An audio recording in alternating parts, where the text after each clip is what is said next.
Hi, everybody. Hello and welcome. Good to see all of you. Happy Sunday.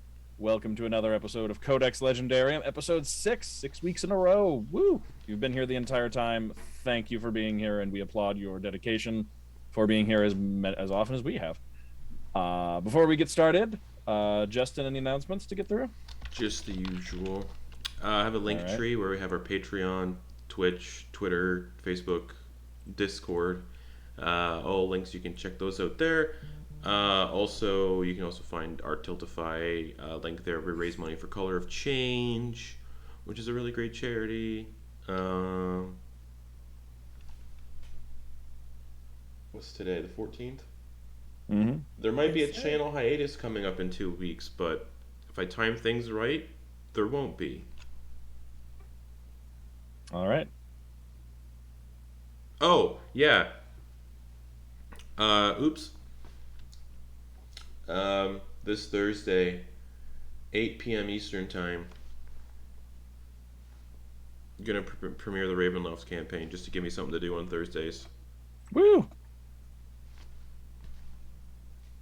Come on out, I suppose. All right. That's that. All right. Oh, we also, it looks like we still have the Wednesday games D&D Beyond Cool. overlay up. That's fine. Yeah. Yeah, you just want to see Coin, Druck, Kenna, Ven, and Dax's character sheets. Check them out. Yeah. It's a preview. It's a preview for the Wednesday game. There It's we go. advertisement. Yeah, it's advertisement. It's like those, it's like on like old I don't know if they do this anymore, but like old network TV or Cartoon Network or something, they would have like the banners that would run Mm-hmm. across the bottom of the screen like in the middle of an Oh, what are episode those and like called? Oh, they advertise still something. do that. They Oh, do they? still do Okay. that. Stingers, I I've think is been what they're watching a called, right? lot of Yeah. cable with my niece. Okay. I'm like I haven't watched like actual like broadcasted television in so long. My father swears by cable, he will never let it die. All right, it I should see. be this campaign now. Oh yeah. Hey, cool. There we go. All right. So then, let's get started. Recapping last week, we dealt with the aftermath of the death of Lord Canrow and found some stuff out about this ruin. Found out that Lord Canrow found the place, discovered that it was capable of altering the weather, and basically used it to powered it with human sacrifice, well, sentient sacrifice, not just humans, elves, dwarves, tieflings, anybody that he could get his hand on, specifically non-Aorians that he could from territories near and around Aor that he could gather up with the promise of work, bring in, and then have sacrificed in a chamber to power this machine for the purpose of warming up the climate to make it more friendly to his people and other Aorians so they could come in and start mining and essentially colonizing this place with less conflict from the people of Sferok. The party put a stop to that once he was killed, and they also then discovered they went into an underground chamber. Tedros discovered an underground chamber beneath the main mechanism, which was a workshop from a magister who went by the name of Magister Generate, and it was tended to. There was a magical tour guide, which was a complex, layered enchantment of of a sort of more complicated version of the magic mouth spell that allowed it to act as kind of like a tour guide of the workshop. It told everyone about the purpose of the place, which is that it was apparently intended to prevent natural disasters. It was intended to be powered by the willing participation of lesser elemental spirits, so that, according to the option of above, the elder elemental spirits could rest and not have to deal with it, and people and lesser elemental spirits could work together to prevent things like horrible storms, tsunamis, wildfires, earthquakes, things like that. And discovered that it was Canrow was powering it with sacrifice instead and doing the exact opposite of what it was intended to do. Um, the frost spirit was presumably one of the spirits that was originally meant to help with this place and use it to protect, and was very upset with it being used to do the opposite of that. Tedros also asked about one of the projects on one of the benches and identified it as something similar to what he had on his person, some sort of mechanism he had been working on, and it was through listening to a series of proposed improvements, was able to work out the rest of blueprints to a what they referred to as a shooting iron, but what he referred to, I believe, as a firearm or gun. That he now has the means of finishing if he has the time and resources. He has a complete set of blueprints thanks to a very well-rolled investigation check. Upstairs, Montblanc, Yulyanya, and Princess breaking down the troll carcass. Montblanc and Yulyanya struggled with it for a bit, and then Princess came over and just expertly harvested some blood and heart matter, which can be used to make a series of potions. Let's see. Galina sort of ran the place for a bit, just kind of kept an eye on everything, and pretty much got everything under control, made a speech to everybody, and pretty much now like runs this place, and has been looking around in Canrow's study. Viktoria has been dealing with the aftermath of everything, and Viktoria and Yulyanya kind of just like, and Montblanc ended up kind of just like following Tedros around in the tour group that he led through the ruin, looking around at everything. But at the end of the day, Princess identified that the guard that had gotten away, that had witnessed basically the beginning of Galina's takeover and ran away, had gotten away and grabbed one of the elk at the front of the wagon train and took it and rode north. By the time she noticed that and told Galina, it had been a couple hours at that point, just because through all like the searching and the investigating and the talking and everything that had happened. So we had a few hour head start, but Galina sent Noan, the dwarf with the wagon train, to rush after him and get to the camp and arrest Madame Ingwe. With that as the final order given, everyone went to bed to get a long rest. Some people just kind of set up, or there was enough beds in the camp outside for everyone to have a place to sleep. And I think Viktoria, Galina, and Yulyanya all kind of slumber partied in Canrow's rooms in the ruin. So waking up from a long rest is where we are going to start. And we'll actually begin, just to get this part out of the way, with Yulyanya and Viktoria. You both wake up in Canrow's study, in his rooms. You wake up to the sounds of Galina up early and like up ahead of everybody else, too like wanting to get more work done to sleep. Kind of just like digging through his stuff and like looking around. You can kind of just like watch her for a bit as she's just kind of like perusing through his belongings. But eventually she comes to a fairly ornate looking box. Actually, it looks like a lead box, which usually lead is used to hide something important and or potentially magical. But she goes and opens it, and as soon as she does, you hear just like a little bit of a click from the box, and there's just a sudden psst of like green, just some kind of green mist or powder just like puffs out right into her face, and she like stumbles back coughing and like tosses it down onto the desk. Victoria's up, like catching her, and she's fallen. Mm-hmm. Yeah, she like stumbles back, but then like doesn't like quite fall over, and she's like blinking through it, and like you can see she like tries to form words and say something, but like it, like all that comes out is like the slightest like almost like coughing sound, as it sounds like her vocal cords have like seized. Like literally she's breathing just fine, but her ability to speak has been eliminated for the time being. Okay. I see what you're doing. I see what you're doing. Don't I like see it, but what I you see did it. there. Yep. Okay, that's great. So, well, it's very, very upsetting. Yulyanya is usually up with the sun, but she had a really hard day yesterday. It's also hard to see this. You're underground, so you can't actually see the sun right now. Exactly. So you don't know what time it is. She hasn't been charged yet.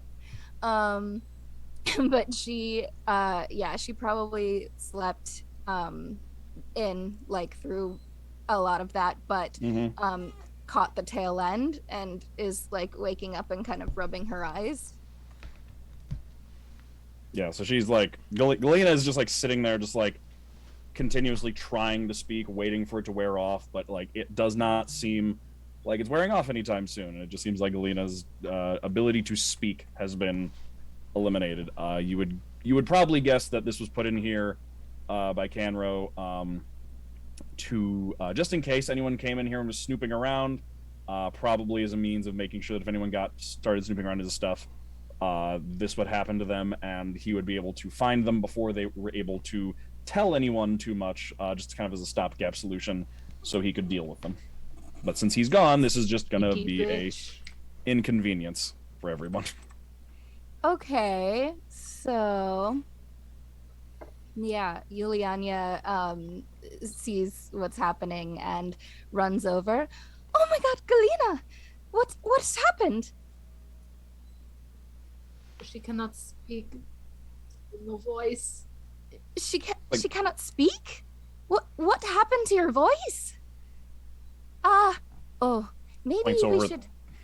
Points over at the box that just like was discarded onto the table. There's nothing in it. There was like, it was literally there was a decoy and a trap. Who would be able to fix this? I don't know. Is it a does it hurt? Okay. So maybe it didn't make you sick. At least maybe it's just your voice. What do we do about this? And then Yulyanya is going to put up her hands, Mm-hmm. and they're gonna slowly start to glow a little bit, and she is kind of looking towards Galina to like see if she can touch her. She'll And nod. She puts her little hands on Galina's neck and attempts, I know it's not gonna work, but attempts healing word. Healing word. Healing word. Okay. So since it's not, you can do it, but since it's not a reduction of hit points, it doesn't have any effect. I'm still doing. You can try it on there, but yeah, it's not like you can tell like the magic is just kind of like it's just this warm like almost fog like light that comes off your hands. And it just kind of like normally when you use it to heal people, it kind of just like sinks in wherever there's a wound, even if it's under the surface.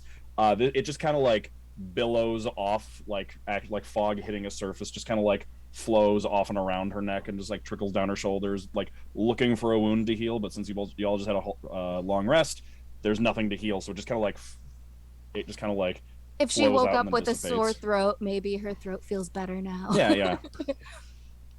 After you finish that, she's gonna look around and like go over onto his desk where he's got writing supplies and just like pick up a whole like stack of papers and an ink pen, and is gonna write on the top of the first one and underline it Tedros. Oh yes, of course. Oh, Tedros. Okay, yes. Let's get Tedros. He would know what to do. So Yulyanya will just scurry. Okay. Yeah, she's like fully capable of walking and everything. Just like cannot speak, which also means spell casting with verbal components not an option. But which sucks because all of our spells have verbal. You know what doesn't though is the Leviathan actually does not have verbal components. So essentially, if any combat were to happen, she would just have to be working on pretty much entirely just reactions and hanging out in the back. That is a little bit shitty. Come on, let's go.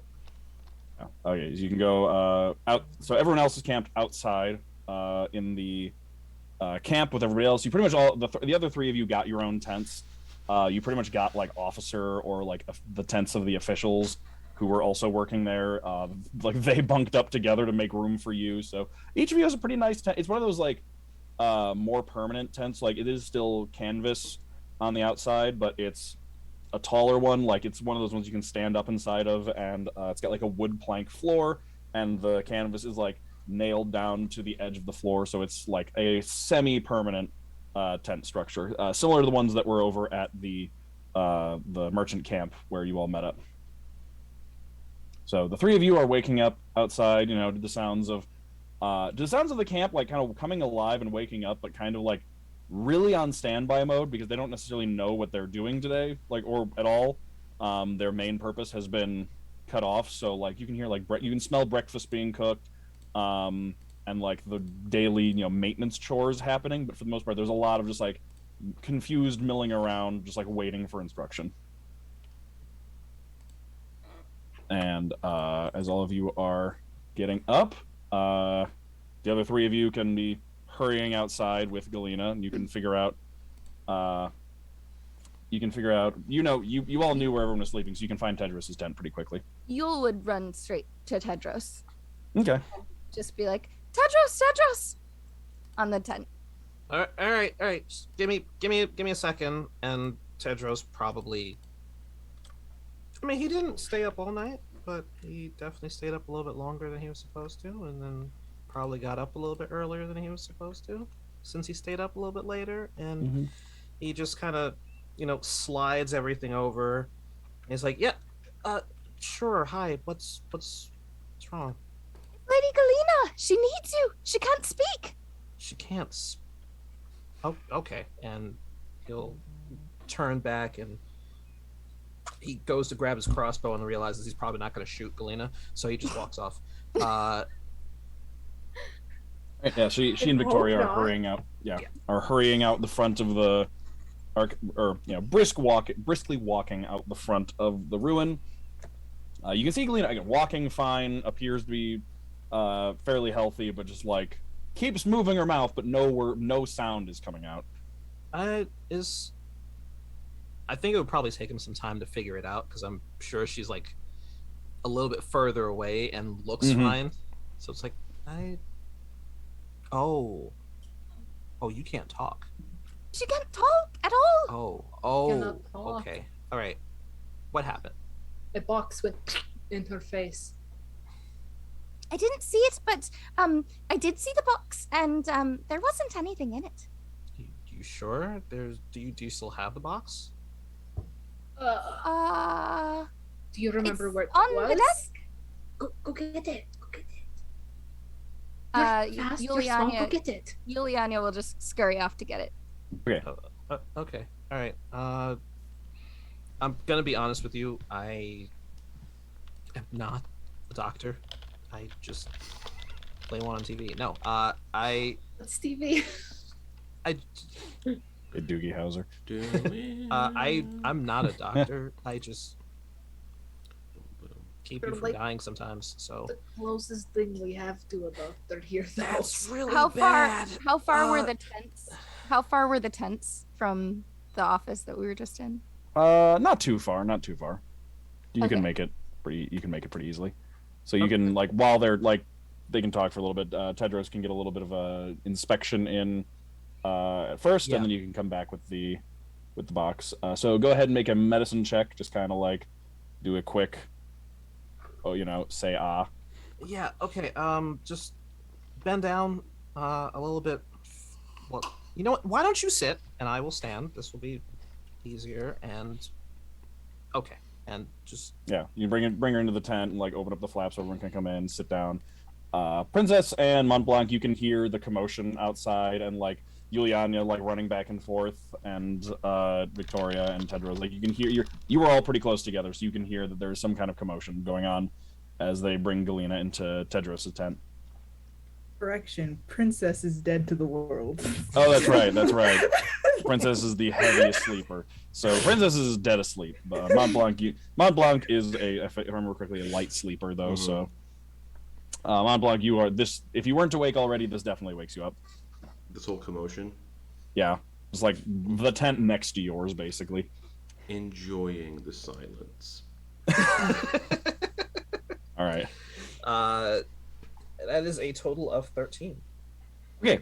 So you can kind of like you can like use something as a tongue depressor and just like say ah and like get like a lantern so you can look down, see what's going on. Let me just feel around. Yeah, you can like feel the lymph nodes and everything, and you can definitely feel that like there is a lot of tension and tightness in like the base of the throat right here around the vocal cords. And like looking in, you can see that like there's not like any spots, nothing is like discolored or anything, maybe a little inflamed, but your best guess looking in, you would pretty much, it seems like whatever this is has pretty much just like seized up the muscles around the vocal cords and making it so that they're just like unable to relax. So something like this, you're gonna guess would go away. You don't know how long, but the 13, you don't know how long it's gonna take for it to heal up and get fixed. Um, Thinking magically, either a lesser or greater restoration would probably fix this, but I don't know if you have have either of No, those. I do not. Okay.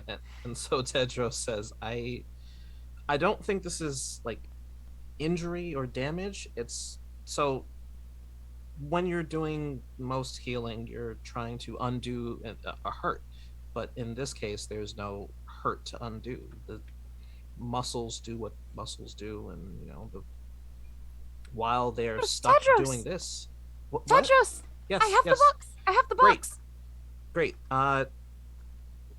Is it? All right, let me take a look.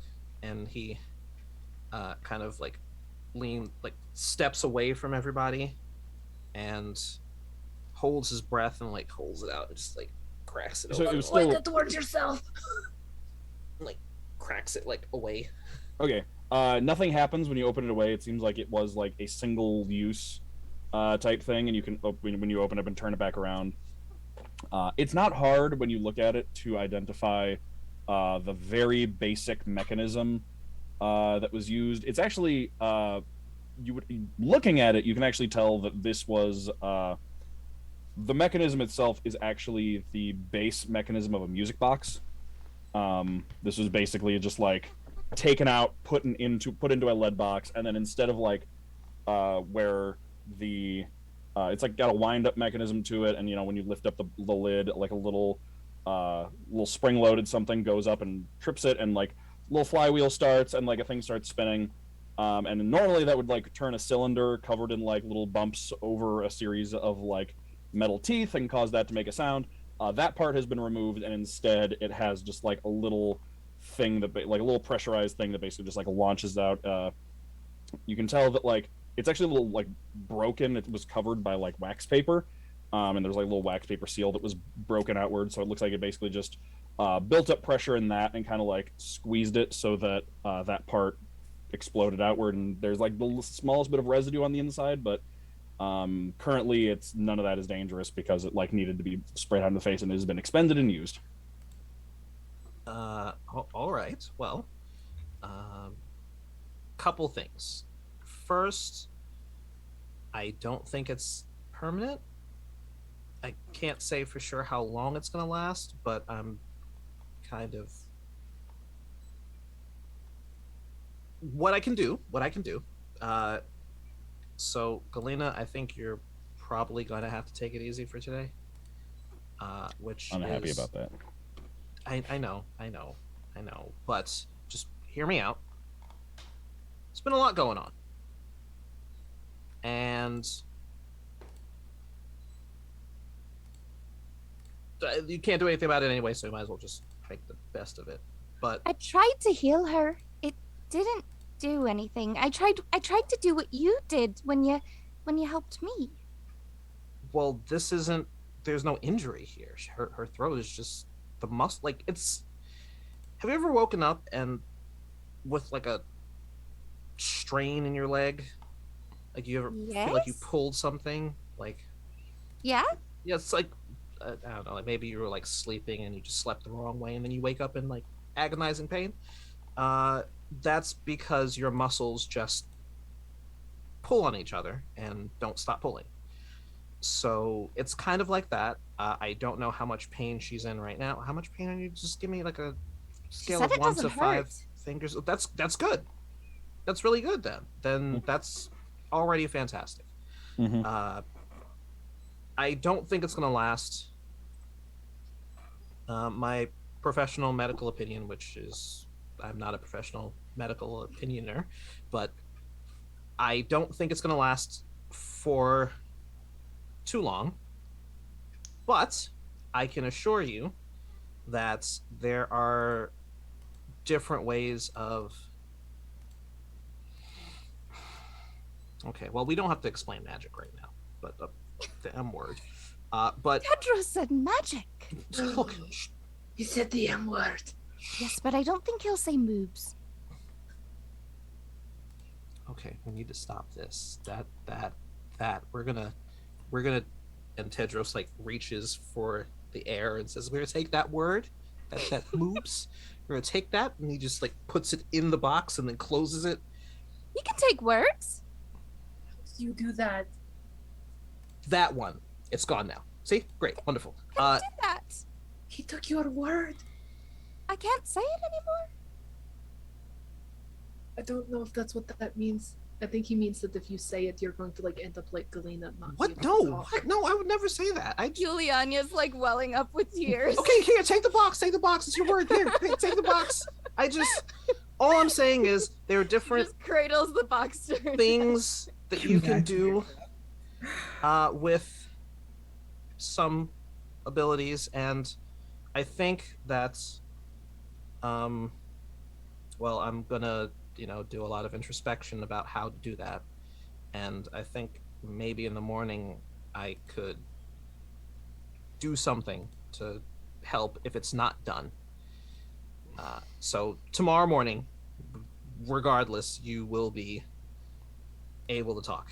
But for today, if it's not done before tomorrow, you're just gonna have to rediscover the joys of writing, I guess. Or Yeah, she has like a pen and a stack of papers. That is also assuming that it takes lesser restoration and not greater restoration. I'm gonna check that. Making promises. Well, okay. Well, before. Well, okay. Well.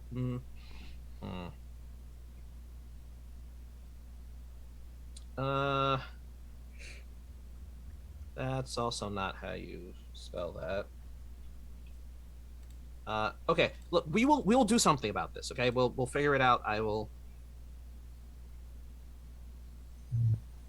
I don't know. I'll figure something out. Okay. And In the meantime, she like goes over and like finds like a dresser or something in the room and writes out a message and then turns it around for you.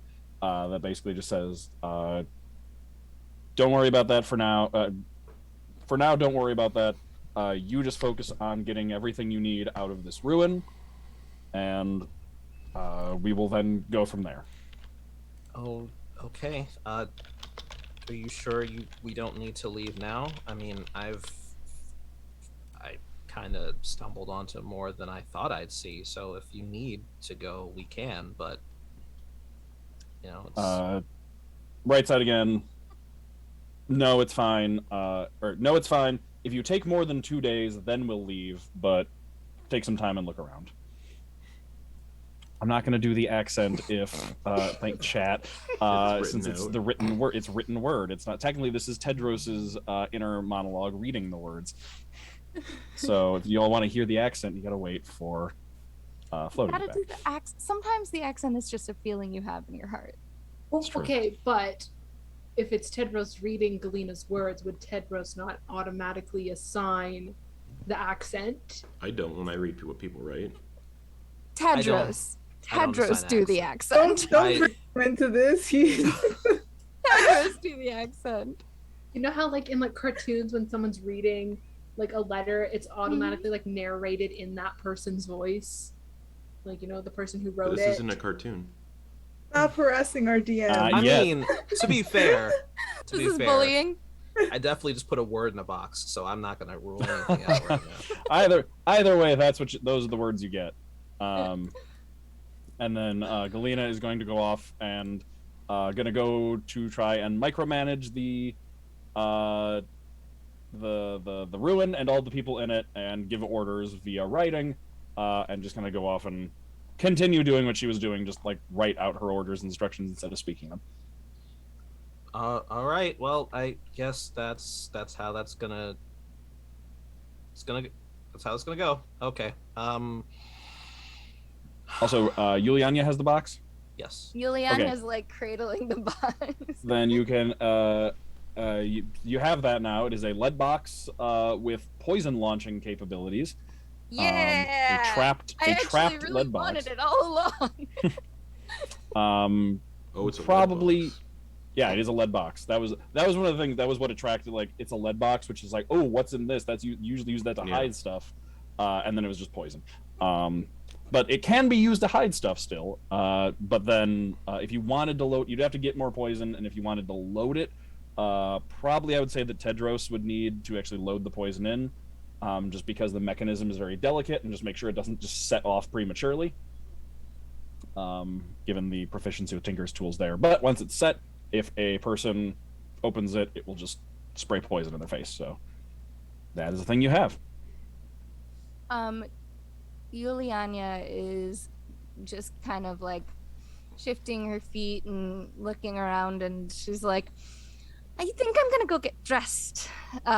So she rushes back to the room because she just kind of came out in PJs. Yeah, it's too cold for that. It is, and it's getting colder too.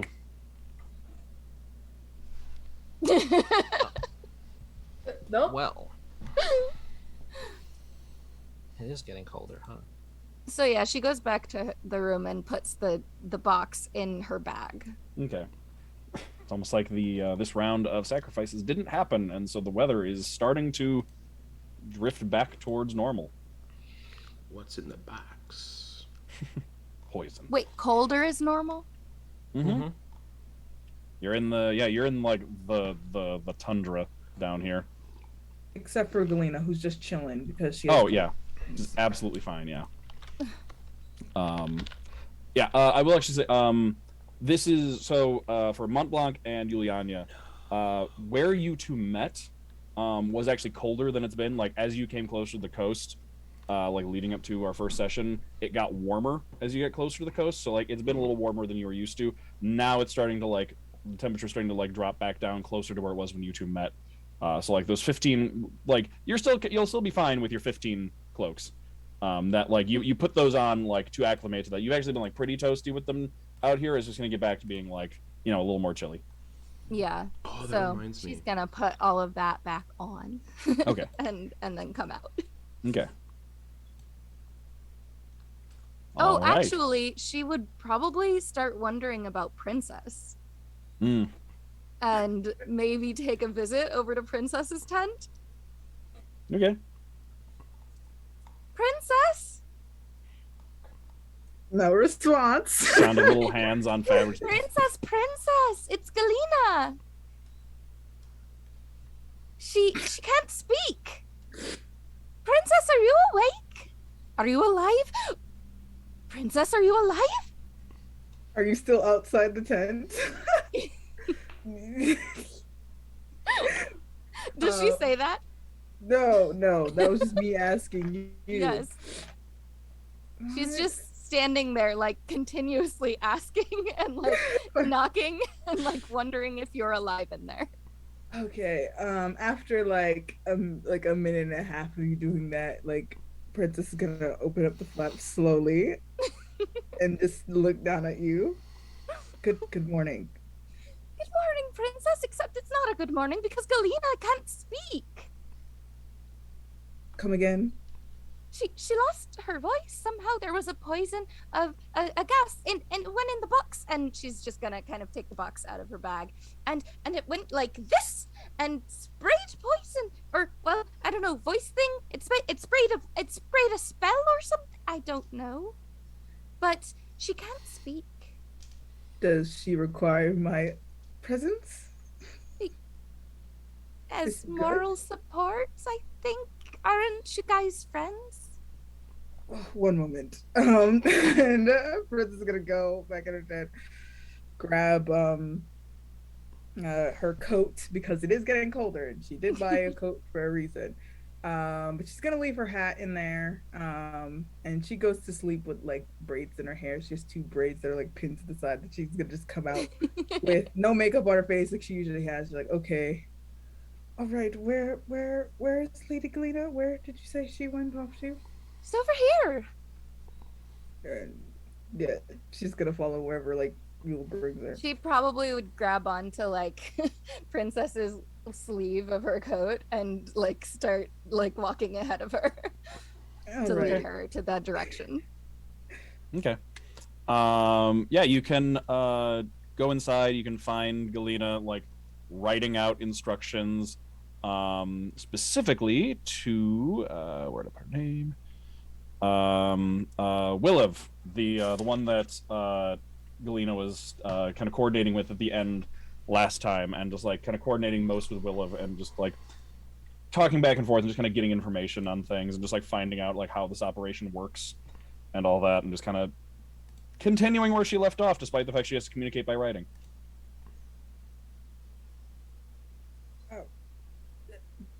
Galina, See, you're she can't talk. She's writing everything.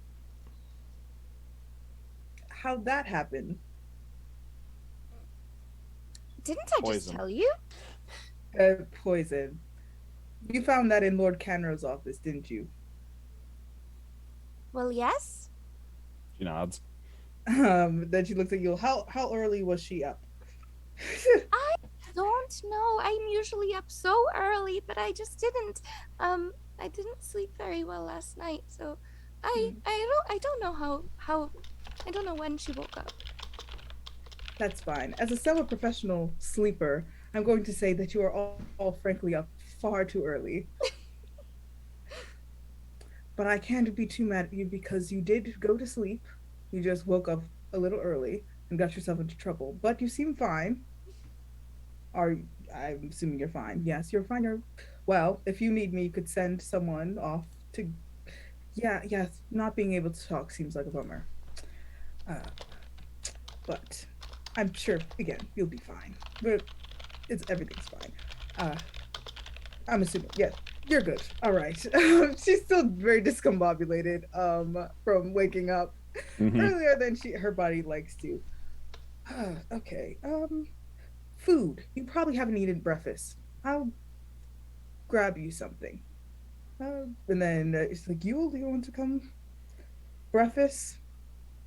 Yes, you're coming for breakfast. Come on. It just like herds you towards wherever we got food last time. Okay. Yeah, you can. They're in the process of making breakfast for the whole camp, so you can go out and grab some. It's pretty standard. Probably like a hearty like breakfast porridge, and probably yeah some like salted meat, like bacon, basically like some salted meat that keeps well, that they're cooking up, just to get a fairly good balance. But the food is stuff meant to feed an entire camp at once. So they're like boiling a whole cauldron of the stuff, but it's not the best, but it's serviceable. It's not bad. Certain I've had worse. It's like you are going to sit down and eat breakfast, and right, make sure that you'll sit down. Yule? Is this? I'm giving you a nickname. You've got one. Oh yeah, no, I'm saying is it Yule that you're making sit down or Yes, Galina? Yes. Okay, Galina, Yule I'll will bring sit you to in later. place. Yule Okay. will be very she'll follow Princess's directions. Okay. And just looking at Yulyanya, I know you said that you were having a bad you had a bad night. Like just looking at you, like can I tell like your general mood? Yeah. She's just been pretty off since the train ride. From the train ride.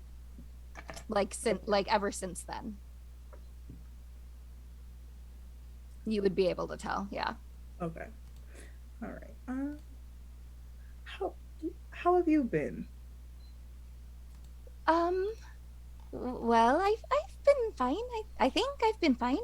I'm not dead. I didn't die.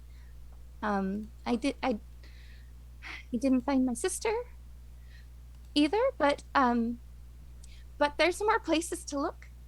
So Certainly. it'll be fine. And she probably wasn't sacrificed. Probably. I think. I don't know. I wouldn't think so. That seems. I it didn't seem like they fit the target audience, as it were. Yeah, I mean, oh God, I didn't even think about the audience. Oh, She's now thinking back to the circus. so sorry. I think they all I'm got sure out they're. safe. I'm I sure don't that they're also fine. I'm sure they are also fine. I don't think that I don't think any of the other people were hurt. I think that it was just my people who disappeared.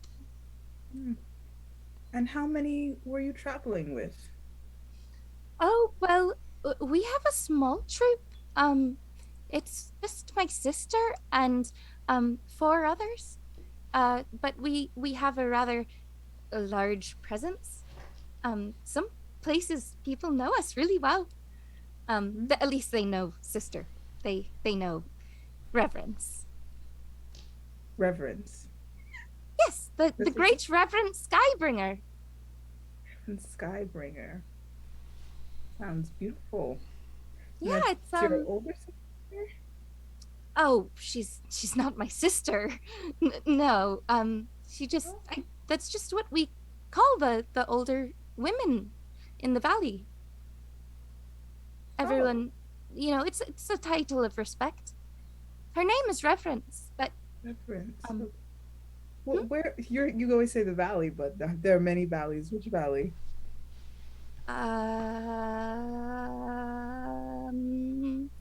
the valley. Would I know what she's referring to at all? No? Okay. Yeah. Just gonna roll There's, with like you said, that. there's a lot of valleys. Right.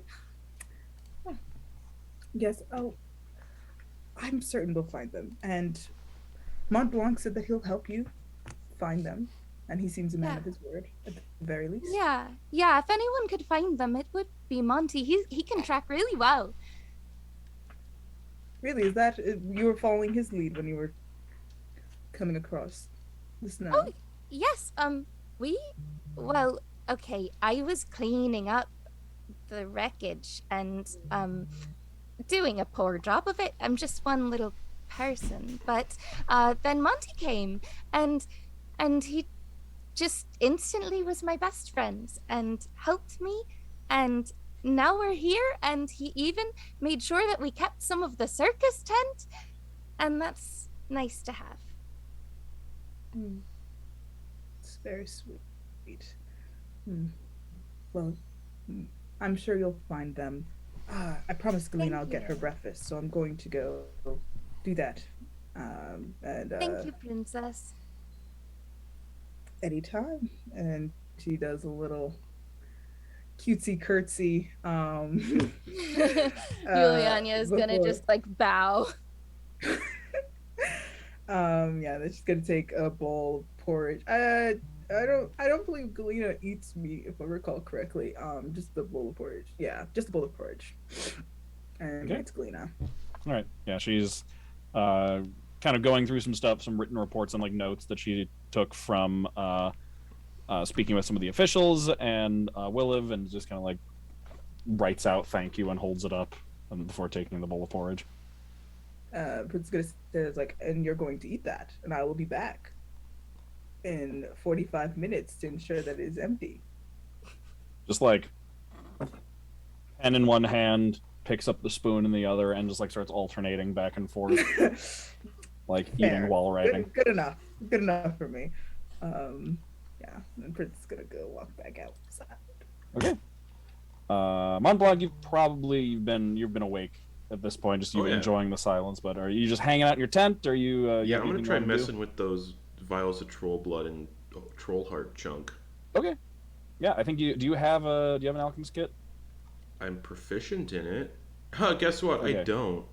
Okay. That's dumb. So you can try. You can try and put together the materials in order to do that, but it will be more difficult since you don't have like a dedicated alchemist's supplies. Okay, I'm gonna walk around to see if anybody has an alchemist kit. Let me see. Let me roll for it. See if there's one around. Actually, and also, Montblanc doesn't have a lot of gold for some reason. So that's fun. Okay. Looking around, you can like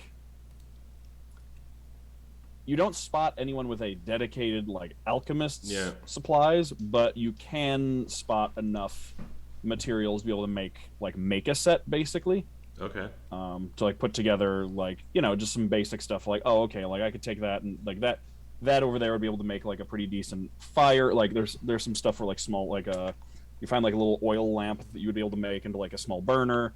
You can find some glass supplies in order to be able to make like some beakers and like some glassware to be able to use. For this, you don't really necessarily need too much. It looks like you get lucky and you find that they have that in order to stave off boredom while they were there, they have a set of distillers supply like distilling tools that they were using to make like liquor, but those also will work. So just like putting together just like enough stuff you can get together, like cobble together. It's not like a portable set of alchemist tools, but like it's a functional set of alchemist tools from looking around. Cool. I'm gonna try messing around with this troll blood and troll heart chunk. Okay. So what are you gonna try and make first? Are you gonna try and do the troll heart potion of regeneration, or are you gonna try and just use the blood to make a potion of healing? Potion of healing. Okay. So that's just the troll blood then. So use the troll blood, and you can put together some other stuff along with the distiller supplies. You can probably like distill out like some more like chemical grade alcohol and stuff like that to like dilute things. You can find enough supplies. So go ahead and roll me a check with so you're proficient, and it's going to be an intelligence based check. So roll me a alchemist supplies check with intelligence. So proficiency and intelligence. Okay. Let me just add that as a custom skill so I can have an easier time with that. All right. You said intelligence? Mm-hmm. Oh boy. Okay. I miss Hannibal. Ah. All right. Cool. So that's a +3 to that. Okay. All right. Huzzah. Oh, 19 + 3, 22. Ooh, all right. And that just takes one vial of troll blood, or both? Yeah, it just takes the one. So each each vial is like a use worth. Okay. I'm only using the one vial to make a Yeah, so you use them one at a time. You hit the maximum DC, so that after this takes a while. This is going to take like your morning basically. Yeah, perfect. It doesn't take like multiple work weeks because you have like again since you have monster like that would be the multiple work weeks is if you like go out and buy supplies. Yeah. Monster parts make for more potent supplies and they don't take as much time to distill and stuff with. So you have successfully created by the end of this a potion of supreme healing. Damn. Yeah. And then I'm gonna go sell it. Good luck finding someone who can buy it. Oh man. Especially in this frozen tundra. Is it superior? You mean? No, the highest one. I think there's one past. Okay. Superior. Yeah. All right. I will look for it. Greater. Superior. Supreme. All right, there it is. Yeah, there it is. Very rare. Yep. 10d4 plus 20 hit points regained. And it's very rare, so it's worth a lot of gold too. Yep. I'm just gonna put that in my bag. All right. Yeah. That is like emergency pretty much potion. pretty much just like the base like bonus that gives will be enough to get like most of you back to almost full health at this point. Not to like before you even roll the dice. Yeah. So that almost heals you so potently that it's almost a waste to use it at this level. Yeah, because you like don't have enough maximum hit points to even like take full advantage of it. But I could also sell it somewhere. Oh, you could certainly try. Yeah. All right, that's my morning, and then I'll probably once that's done, I'll find everybody else. Okay. So Montblanc spends the morning just like off in like one of the like work tents, just like distilling and working, and just like this There's just like steam and smoke and just like smells of chemicals just like bubbling out through the tent flap as you're working on this. I got curious and I looked at the base item price for very rare magic items I Mm-hmm. did in too. Xanathar's, and it's half for a consumable. That's still a lot of gold. Yeah, yeah. But again, Yeah, you got to find for someone sure. with that money who's willing For to sure. spend it on a single potion. But still, Because here's the thing to remember also. yeah, Most people are commoners and have That's right. 4 hit points. that's right. But So- still, So yeah, you have it. It's very valuable. You just got to find someone to sell it to. But if you hang on to Oh, it until man. you find someone who will buy it, yeah. make a lot of money. You're muted, darling. Gotta tap into that Aeorian black market. There you go. Okay, so that is Montblanc's morning. Galina is off coordinating things. So what's everybody else doing with their morning? When Yule's done eating, if we were gonna continue describing this like a cartoon, you'd just see her kind of like cartwheeling in and out of the frame. She's just doing some tumbling exercises. It's just sort of been her morning routine. Okay. All right.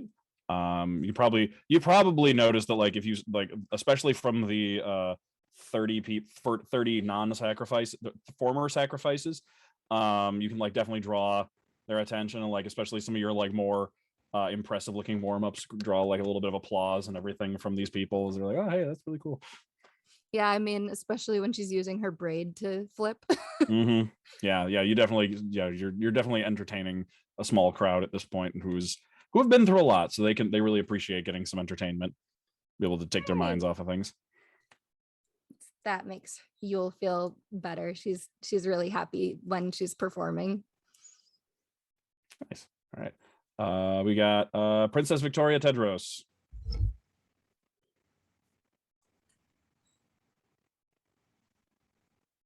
I don't know if you're pointing at, because for I think- me, you're pointing at just. I think he's pointing at the underground chamber to go and do some investigating. Yeah. Yep. Okay. I love this miming. What is going on? All right. So Tedros is going down to the workshop, or Yeah, he will head down to the so before he heads down to the workshop, he'll Mhm. actually kind of convene with the people who said that they wanted to continue looking around, okay. and just kind of check to see like what orders they've already been given by Galina, if there's anything in particular that they wanted to take a look at, any of that stuff. Okay. Since it's a bit, he's not really used to being sort of like a project manager Mhm. on a dig site, so Yeah. this is very new for him. They don't really have any orders from Galina. Galina's been ordering all around the Orions, and these are like I've kind of just been letting these people do whatever they want. As far as there's nothing they're like specifically interested in. It seems like the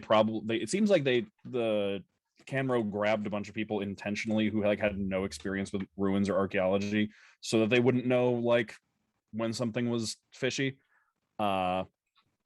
But they're just like kind of like, we're happy to help wherever you need it. It was really interesting seeing all that stuff, but we don't really know what to look for. So if you're gonna go looking around again, we'll come with, and we'll help you move stuff. We'll help you look around, but for the most part, we don't really know what we're even looking for.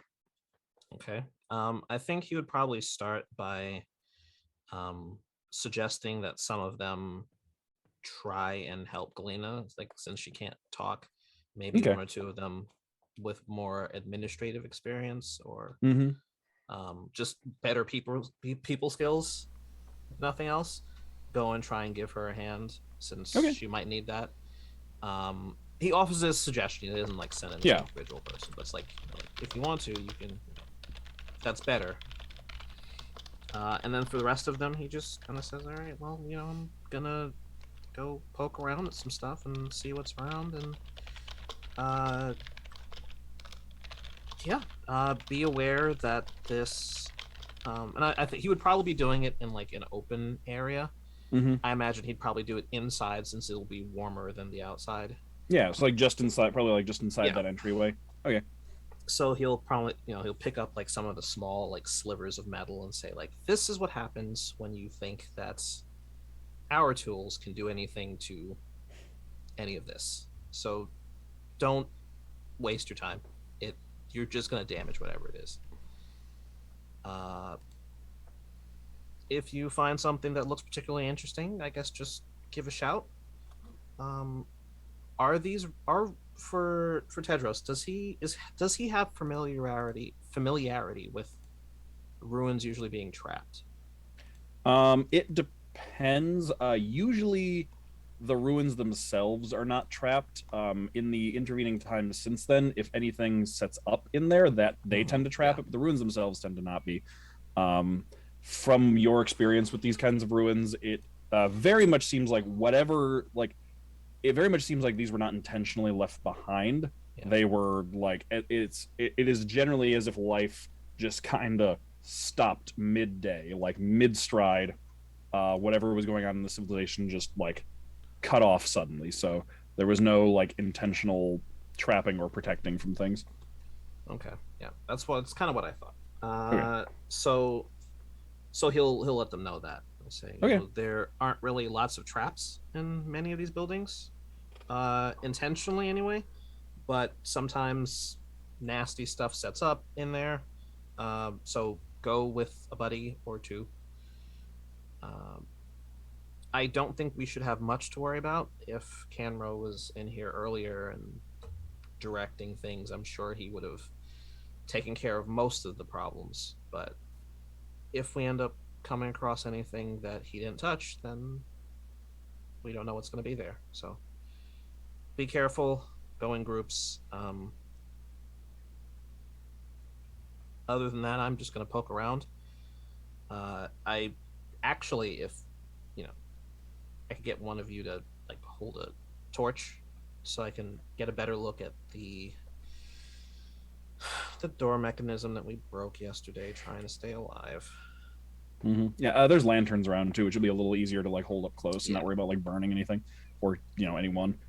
Yeah. So we'll just here you can grab that, and we just we'll grab some of this stuff, and then he just directs people as best he can to stuff, and he just kind of takes everybody on a guided tour of the immediate vicinity.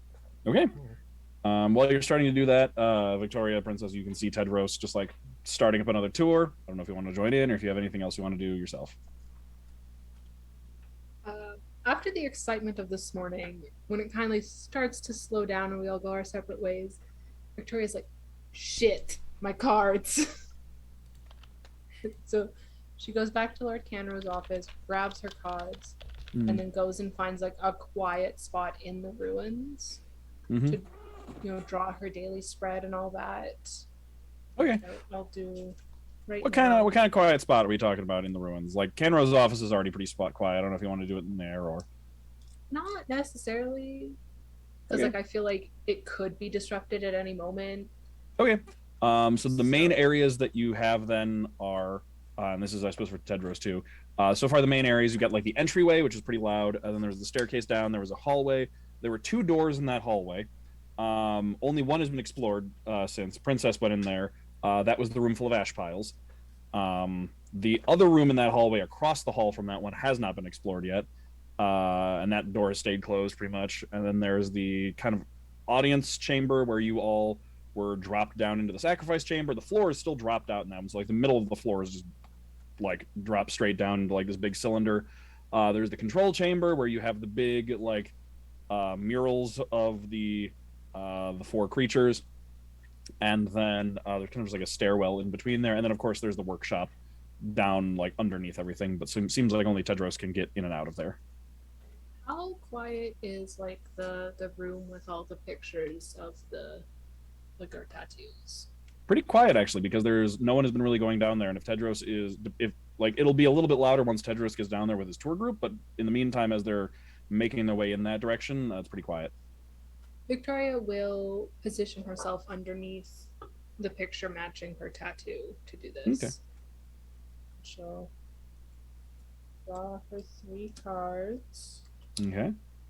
which I will show to everyone. Just gotta hide a tit because these got some naked women on them. And just hide the boob. There's the cards for the day, everyone. Okay, all right. Right. And then after she finishes that, gets like a moment of clarity. What was done with the bodies of like Lord Canrow and Mr. Pleasant? I think they're still there, actually. I don't know if anybody ever got rid of those. I think they're just like still. They've just been like shoved off to the side because like they were on the platform. I don't think you brought them down. Like I think the crowd, like as the platform started going down, like used as an elevator. They just kind of like shoved it off to the side. But yeah, like their bodies are just like on the floor over there, like right next to the troll, like next to that vivisected troll corpse. Yeah. I Unless someone picked it up, I believe there's a coin purse still on Lord Canrow. No, the Tedros had picked that up and gave it to the 30 people and discovered it was like, here you go, everyone, I'm going to generously give you this, and then discovered after he handed it blindly to them that it was filled with platinum. That I think corner's Tedros gonna start smelling rancid. Yeah. I do think that Tedros still has that coin purse to hand out because they only took 60 of the platinum, and so there was still 12 platinum left to distribute among the 6 of you. Yeah, so I actually that Tedros would do that before he gets started. He'd like hand out the money to the rest of his companions, so everybody has gotten their 2 platinum pieces. Yay! Yeah, so everyone gets 2 platinum. I'll make sure I mention that. Oh, actually, never mind. As you're like right about as you're thinking about like, has anyone like cleaned up those bodies? Galina has sent down some of the workers and other people to just like start cleaning up, like pull Canrow and Mr. Pleasant out of there, and then start like cleaning up the troll corpse, because of the like. Mostly because of the connection to the murals and wanting to like clean up that space because it feels like important. Fair enough. I'm glad she's doing it so you guys just don't see Viktoria lugging bodies around. And then seeing that that's being taken care of, Viktoria is going to get lost in the ruins. Just go down hallways. Just go. Just vibe. Okay. All right. You're like wandering around. And then what's Princess doing? Princess is going to go to that other room she didn't go into because she went to tell Galina about the ash room. Okay. So I believe that's on the right-hand side. Yep. So you go and you open that right-hand side door? Mm-hmm. Okay. That room is, looks like is a sort of a match set with the one on the left. You can see... it is there's like some like almost like table-like platforms kind of set at intervals in this place. You don't know what exactly it was originally used for, but currently they are being used to house, you can see just piles of folded up clothing. You can see like rows and rows and rows of like curled up belts, rows and rows and rows of boots. But just basically like a cataloged room of just a variety of different clothing items and boots and other things like that. And you can see that there's like a wash line in the room. It looks like these things have been washed off, and you can see like ash residue on the ground underneath it. It seems like these are the where they stash the belongings of the people who were sacrificed. Seems like it only disintegrated their bodies, and it left behind all of their clothes and inorganic materials. Loot. Seems like anything valuable has been taken. Like you don't see any money, you don't see any jewelry or anything. It's just the still like clothing and shoes and stuff like that. Like the stuff that's like they have nowhere to throw it. They didn't have it anywhere to throw it away, and it's like, you know, maybe useful, so they didn't want to burn it, but and also certainly not Princess's style. Not feels very uncomfortable doing that. Yeah. She's gonna like walk further into the room. She's gonna look to see if there's any style of clothing that like is reminiscent of like home. There is not. Nothing that you can see directly reminds you of home. Doesn't seem like anything gets that far in that direction. Okay. She's gonna like look at the shadows for her constant companion. So Mm-hmm. he's there. She's ignoring him for a day. Is he there? Or is he like? Oh, absolutely, always, Yeah. yes. Okay. Sometimes she forgets. Mm-hmm. No, he's not gonna respond. She's like, I don't understand anything. Elaine, and I'm gonna try to see if I remember that name, Elaine, from Mr. Elaine from anything. Okay. Go ahead and just make me a roll me a d20, add your intelligence to see, just like rack your brain for anything you might remember. I ain't got no plus on that intelligence, All right. baby. That's a 15. Okay. So you sit there for a while and like comb through your memories, and it brings back like the vaguest memory.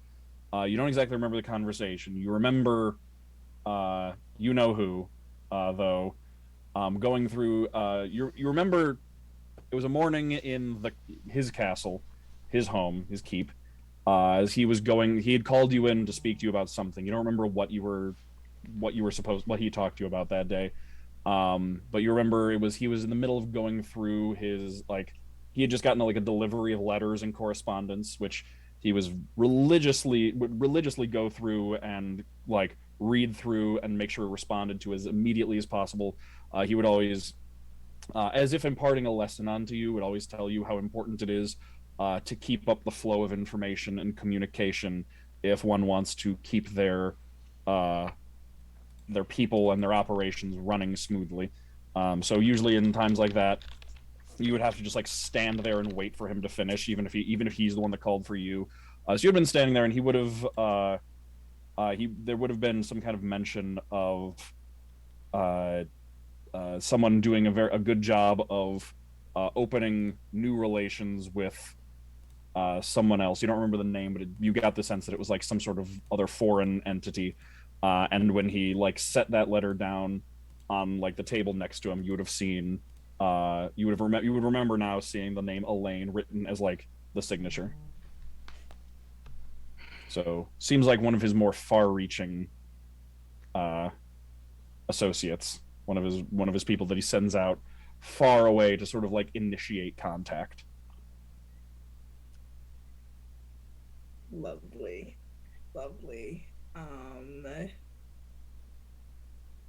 Princess is gonna stay in that room for a little while, and do her usual weird thing of like talking to the air, but not really, because she's talking to, yeah. But yeah, she's gonna stay in there and do that for a while. Okay, all right.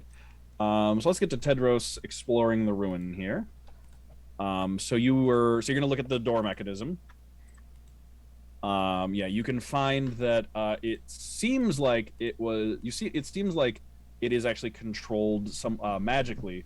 A lot of this place actually does run on some manner of magic. It's got enough like natural magic in the place that doesn't require a magic user in order to activate. But just is capable of being used by just about anybody who can kind of fiddle around with it and figure it out. The door is supposed to be basically magically closed. Looking at it and start like investigating a little bit, you would guess actually that originally it did have more of a magical ceiling to it, like it was shut much more securely before, but without a proper knowledge of how to use the place, just a simple opening and closing of the physical door is all that was managed. And like looking at the inside, you can actually see like the inside of the doors that you busted open have like signs of like some melting and scarring from the sacrificial process, presumably from that lack of a magical barrier that should have been present. Then, I'm imagining that a lot of that would go over the heads of the people that Tedros is with. Okay, yeah. So magic is the stuff of storybooks. What? Yeah. Yeah. And then, did you want to go down into the workshop and look around? Because there were 8 workbenches. You Mhm. investigated one of them. He 100% wants to go back down there, but would he have noticed Victoria? Well, he wouldn't have noticed Victoria like looking for a quiet place down there. No, you probably see her at this point, like wandering in her like wandering around though. Okay. Because there are 2 hallways that are there's really pretty much the areas I've described are the only places they're already get lost in and like walk around. There are 2 hallways just by those doors that Princess explored, but they pretty much immediately get cut off by rubble and were buried. And it looks like Canrow has made no attempt at excavating further. It looks like he got what he wanted and stopped exploring and excavating this ruin. So that would take work crews a significant amount of time to like haul all the stone out of there and like unbury their way out. Okay. Yeah, then he will. If it looks like she's kind of in thought, he'll give her some space and let her, do Okay. what she needs to do. She is head empty, no think, just wandering, and that much is clear. Yeah, so he'll let her wander, and we'll head downstairs and head back into the work area. Okay. All right.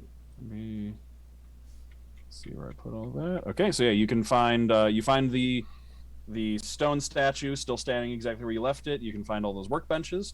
Also to get there, you walk over that huge dark carving of the man in dark robes with the basically a comet instead of a head, whose information has yet to be fully revealed to you by anything down here yet. I was going to ask if that looked familiar. If there was anything like it he'd seen before. It's in the exact same style as the first carving you saw, the one that matches your holy symbol. Uh-huh.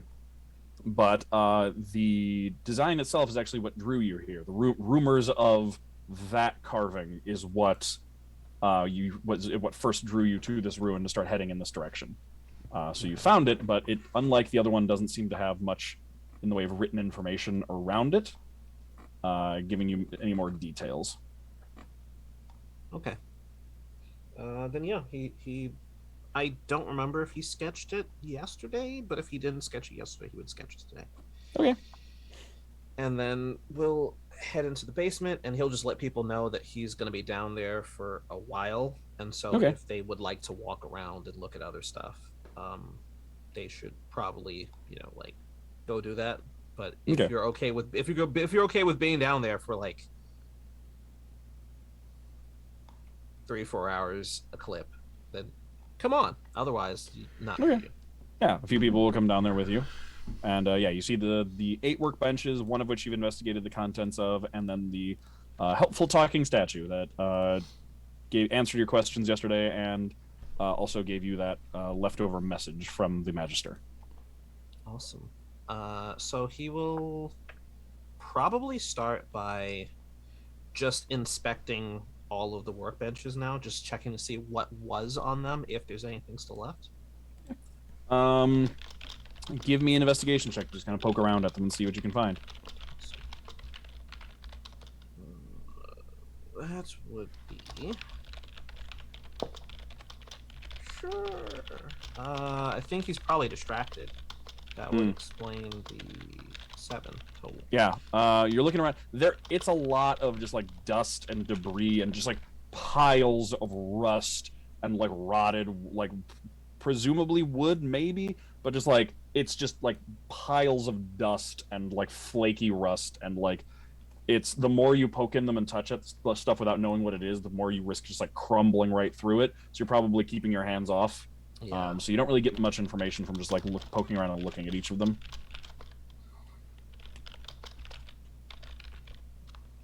Oh man. All right, guys. I mean, a lot of this is pretty badly degraded, so there's not a lot to get from touching it.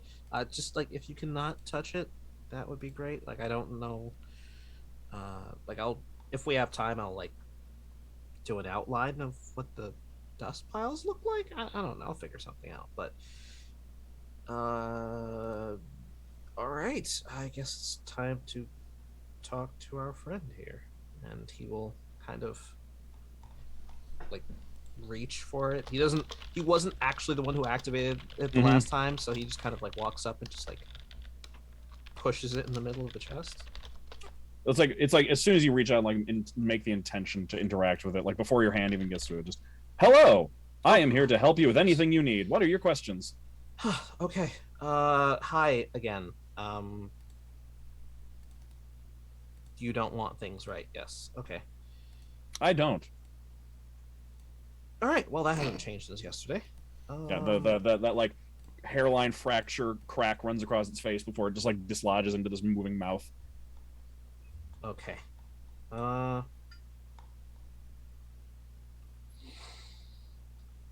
boy. Okay. Well, let's.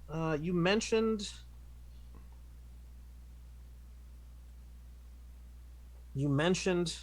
There was a message you gave us yesterday. We had asked about a message left by High Mage Generate? Magister Generate, yes. Magister Generate, yes. Right.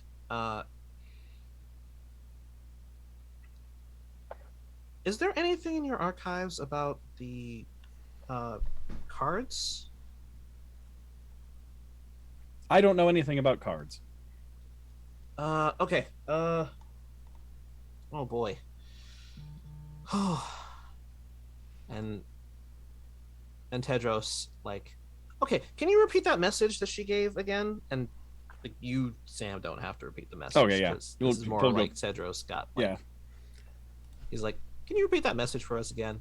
And he repeats it. Oh, again, it's just like head leans back, mouth drops open, and then just like almost like a record player, her voice comes echoing out again. Yeah. Okay. And then he says, okay, the message that she left mentioned the priestesses from the Isle of Quatmentis. Do you have any information about the priestesses? The priestesses are the leaders of the Isle of Quatmentis, and the Isle of Quatmentis is who we have worked together on to complete this facility. Yes. Okay. So priestesses are the leaders of Quatmentis. If the priestesses are the leaders of Quatmentis, then this joint union was very important, right? Indeed. Is this the first time this collaboration happened? As far as I'm aware. At least to this scale. Okay. I've been in other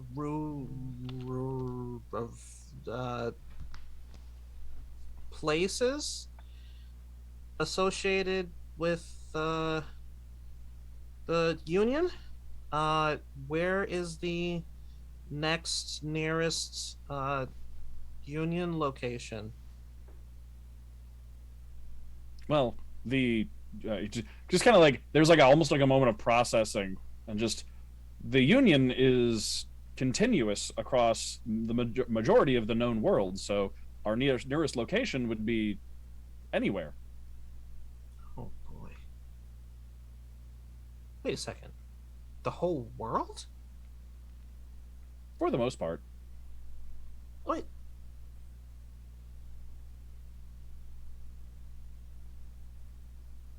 So then the Union...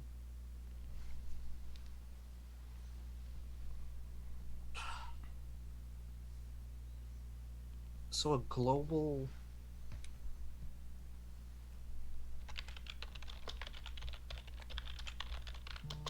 Were the people happy in the Union? I don't have a way of measuring happiness. Okay. And actually when you said global, you would have said only a few regions of the world are not under Union governance. The Isle of Quatmentis is one of them. Okay. Uh,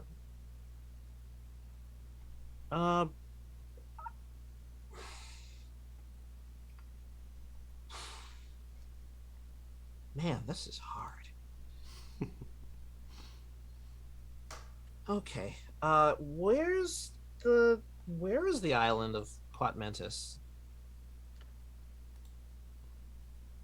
How to answer that?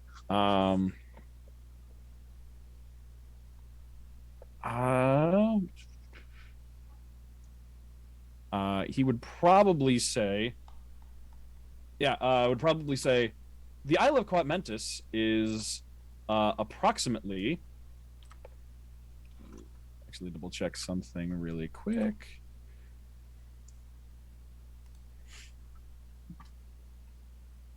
Okay.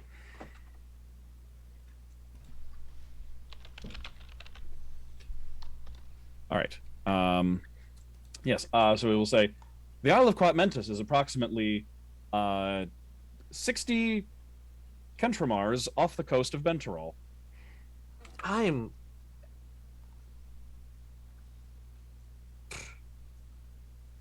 Oh no.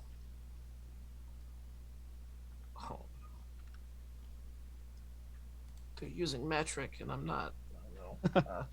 Not even metric. Kentramars is you've never even heard. They Yeah, they have their own system of units. Okay. And Bentirol is presumably a city. Maybe you're not really sure. I don't suppose you would be able to explain what a Kentramar is? A base measure unit of measurement equal to 1,000 Tromars. Oh no. Okay. Uh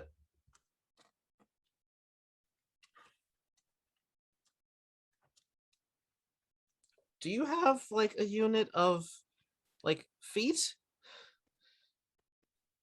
As like Most sentient species have 2 of them. Oh no, no, not that. Okay. Do you have uh wait, okay. How tall am I? I don't have a means of measuring. Okay. All right. That's and Tedros just looks back at the people who came with him. He's like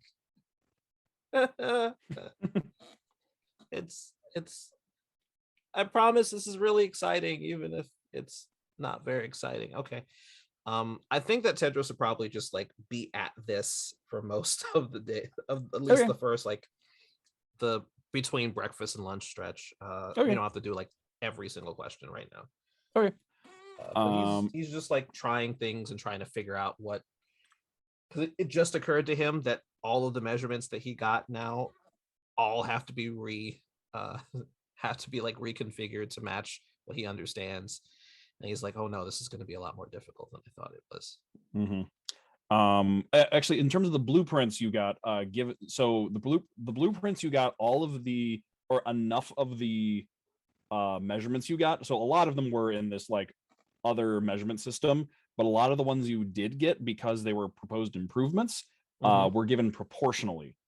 So you were able to basically, because of on how many of those there were and like the base model that you have, you were able to get them into like feet and inches by basically the fact that it was all based in it was enough of it was like based in proportion, like half the length of this and twice the length of that you were able to get it into feet and inches. Okay. And if you were to look through all of the, actually thinking about it, if you were to look through all those notes again and go through all of her proposed improvements and then like compare that to the measurements on the blueprint you got of the gun and then like reverse engineer that, you could actually probably figure out what the measurement system is that they're using, like how big a Tromar is. That would take him probably a couple days at best. It would be a lot of work, yeah. But like you have the information. Yeah. Given enough downtime, you would be able to figure it out. But yeah, just right now, you're like, that's a lot of math. That's a lot of math. So yeah, he's mostly just taking notes on things and asking a lot of questions, and I guess he's what direction is Quatmentis in? from here? North, south, east, west? They have used north, south, east. Actually, he would be able to tell you that one. North, south, east, and west. That one has not changed. So let me double check that really quick. This will actually be a useful piece of information for you. He'll be able to tell you that it is northwest from here. Okay. And I guess the last question before we can move to somebody else is, Tedros will ask if this particular facility has a name. Oh, yes. This is the this device is known as the Elemental Magnifier. All right. Okay. All right. Bouncing back around, everybody else. Just wanted to check in, see if there is anything else anybody wants to do with the rest. It's as like the second half of their day, as we got Tedros is down below, still investigating and looking around at stuff. I'd like to go to the ruins. Okay. All right. Are you gonna head down into the workshop, or are you just like looking around the upper sections? Looking around like whatever areas we haven't really like turned over. Okay. So there, yeah, like I said, so there's the two hallways. Like there's the main entryway, and then you go down a set of steps, and then there's two hallways, both of which are blocked off by rubble. There's the pair of doors, which Princess has explored both of. And if you like poke your head in one, you'd find all the ash piles. You poke your head in the other, you'd probably see Princess just kind of like still sitting in there, more or less in the dark, with a bunch of clothes and boots. Talking to herself. Yeah, just talking to herself. Don't want a part of that, so I'm gonna slowly just. Can I try shifting some of this rubble? You can, yeah. You want to just start digging at it? Yeah, let's go. Okay. All right. It's gonna take a while. So it seems like this place was buried in the stone sea. Yeah. And you can see that like the rubble is the flat stone pieces of the stone sea. So it's like it's maybe like a 10-foot wide, 10-foot tall hallway that like piled up to the ceiling with these flat rocks. Like there are wheelbarrows around. You could grab a wheelbarrow and just That's like okay, start. yeah. I'm a beefcake. I can do this. Yeah. Okay. It's gonna take you a while. You don't know if you're gonna make like how far you're gonna make it, or if anywhere. But do you want any athletics checks or whatever? I can push drag and lift 600 pounds. Yeah, at that point it's kind of just like you're pretty much limited by the size of the wheelbarrow. Really, is what it comes down to. Like you can pile it up as high as you can, and that's not an issue. You just like are limited by how much you can put into the wheelbarrow. Sure. So probably not athletic. I just want to know if there's anything through this rubble. Yeah. Oh yeah. You can keep like you can start digging it out, and like as you do, like it starts kind of shifting down and like moving across the floor as like the pile starts to shift, and you can see that like the hallway does continue past here. Yeah, I'm just digging with my 20 strength. Yeah, so you can start working at it. You're just like moving rocks, so like you don't necessarily need to roll for it. But I will say that eventually you do. I'll say that like by the end of the day, you have managed to move enough of the rock, and like it's mostly like the more you move it, the more it kind of like shifts and flows out in front of you, and kind of like flattens out along the ground and like filters out down the hallway. There's a few times like you almost like slip and fall as like you were caught in like almost like a small avalanche, but you're able to like pick yourself back up and start moving it. By the end of the day, you can make it far enough that actually you can see that there is a break in the hallway. The ceiling is actually open, and that's where all of these rocks are coming in from. Like you're basically down under the stone sea, and there's just like a break in the ceiling at this point. So the more you move, like the more it just kind of starts filtering in from above. And if you want to get past this, you're gonna basically like either need to like build in, like someone's gonna need to like build in scaffolding to prevent it like more from filtering in, kind of like plug the hole, or you just need to dig out enough that like the whole section sinks down. But you do find something pretty interesting when you get to that point, which is the fact that actually as you start to clear it out, you can see that based on kind of like the structure and how things are falling and flowing, you can kind of get the sense that the hallway does continue past this, but up above you and down the wall, it's like pretty much been like, it's not a jagged break. It's not like it doesn't look like it's how stone breaks from like a significant impact or like the tearing of metal. It is a perfectly smooth, straight, like almost like a cut that just like cuts this hallway off at this point and allowed the stones to start flowing in. Weird. Which is, yeah, very strange and does not look like any, like, that does not look natural. Okay. And actually, it's, when you first look at it, the more you look at it, like, at first it looks straight, but you can tell that there's actually like the slightest curve to it. Like as if it's like on the edge of a circle. Okay. And that's what you're able to glean from that without more of like a work crew to be able to keep digging out past this point. All right. And yeah, you're able to make a good fair amount of progress down that hallway, so it extends a little further ways down now. Cool. Yeah. Well, Princess probably wouldn't have stayed in a dark closet all day. She's not that weird.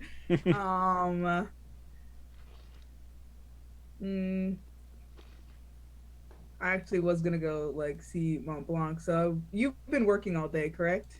I think so, yeah. Yeah, just about. It takes a while to haul all that by himself. Montblanc, have you taken a break? Have you been? Is this all you? Yep. Pointing towards the hallway. Yep. Took a little bit of a break to do some brewing, but that's about it. Yeah. Okay, that's impressive. Oh, I'm so curious to see what's back there. There's this weird thing, and I point to the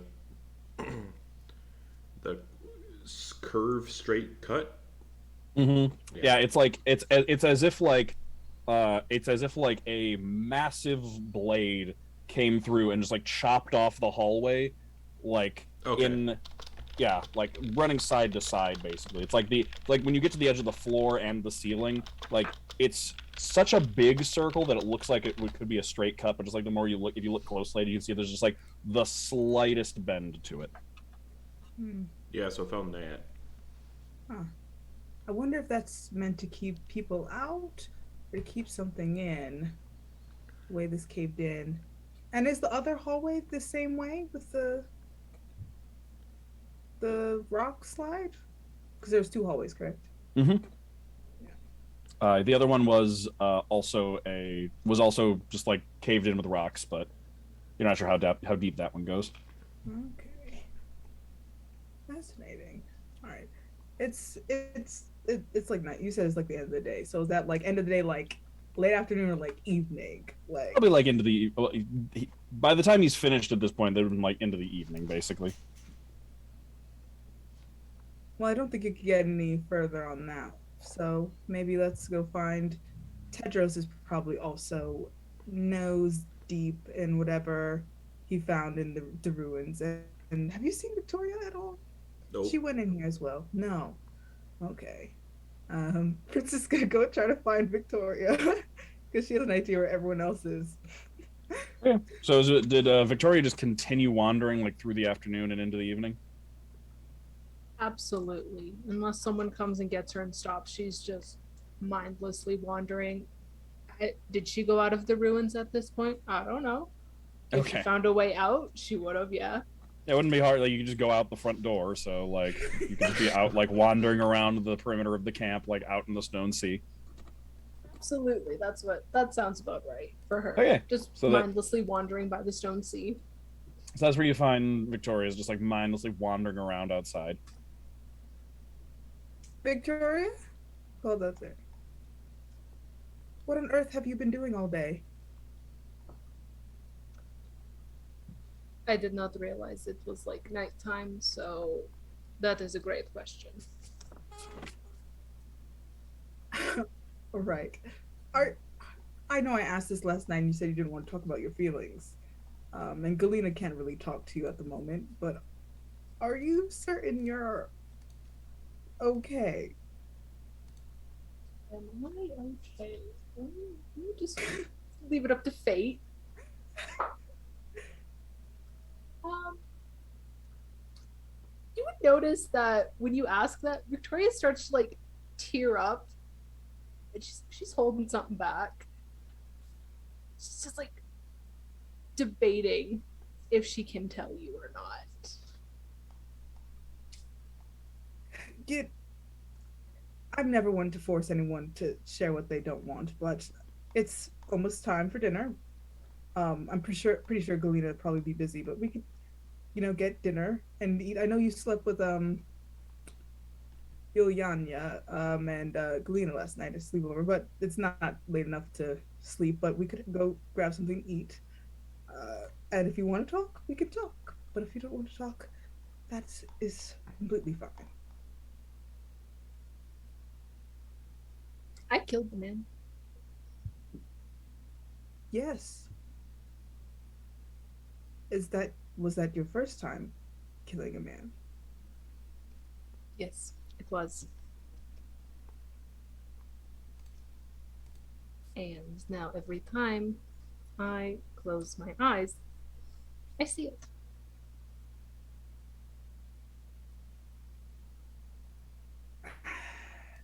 I would tell you that it gets easier, but it doesn't. At least not for me. The one thing that brings me comfort, however, is that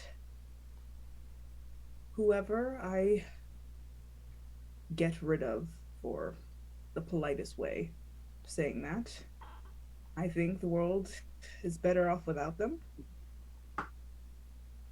And I did it for my own survival because if they did not kill me, if I did not kill them, they would have come eventually kill me.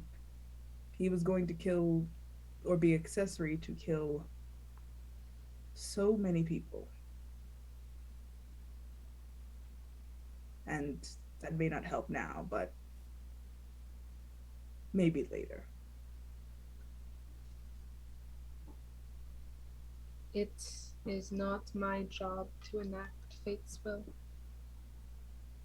That is not what I was put on this world to do, and if fate willed him to die that day, then by all means he could have died. But it's not my job to enact fate's will.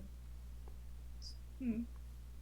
And you don't think that fate gave you gifts as testament to its will? And the acts that you do is an extension of fate? That's how I look at you and Galina. Fate. Fate is tricky sometimes. I do not know why I was given these gifts. I do not remember why or how I came about these gifts, but I believe that these gifts were given to me to protect my sister and the ones that I love, not to take someone's life.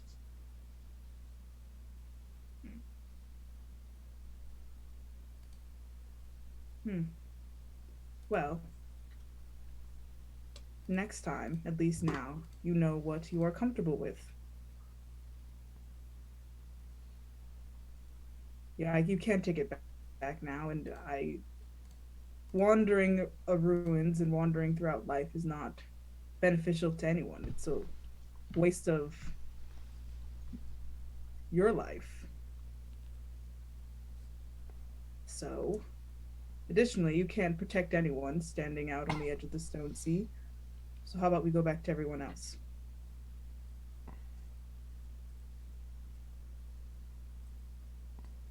Do make a good point there. I try to do that occasionally. You do, and it makes a good impression on my sister. So She I- values your word very much. Well, I'm just a musician, so My sister was always very fond not of good for music. that. Very fond of music and the people that play it. Probably why That's the she's so magic fond of of you. music. It brings people together. You meet a Um, lot of different people. Speaking of, like, if you are near-ish to wherever Yule is, um, she had like transitioned from the tumbling into playing the pan flute. And like basically everyone in the crowd would join in with like music and dance. And so she's just like entertaining people and dancing and having a good time. I was just about to ask about that. So yeah, Yule has just like created just like this a festival in the camp for all of the people not following Tedros. The workers and like the Aeorians in the area just like feel weird about it, but like the 20 or so people who whose lives you save, they're feeling great. So they are happy to join in and celebrate with you, including Cadence, the tiefling who was brought here as a musician, is like accompanying you on the lute and like making like the two of you can like be like playing music and like dancing together, and the whole crowd is clapping, and you've like been going through and finding songs that everybody knows and like kind of And like pulling uniting. people out to dance. Oh, absolutely, yeah, just like finding, figuring it. There's been like a little bit of talking between each, and like, who knows this one? Who knows this one? It kind of goes like this. And like, oh, I know that by this name. Oh, yeah, we call it like our lyrics go like da, da, da, da. And like just this kind of like, because like everyone is from like different countries and like pulled from all over these different places, and you're kind of just like through just like music and just like dance and entertainment, just like finding these threads that like connect everybody together through like the songs and things that they sing at Bonding. festivals with their families, and just kind of like bringing them all closer together. How can you be upset when Yulyanya is over there like that? I don't know where she gets all that energy from. Um, the people back home, when they had a lot of energy, it was usually from drugs.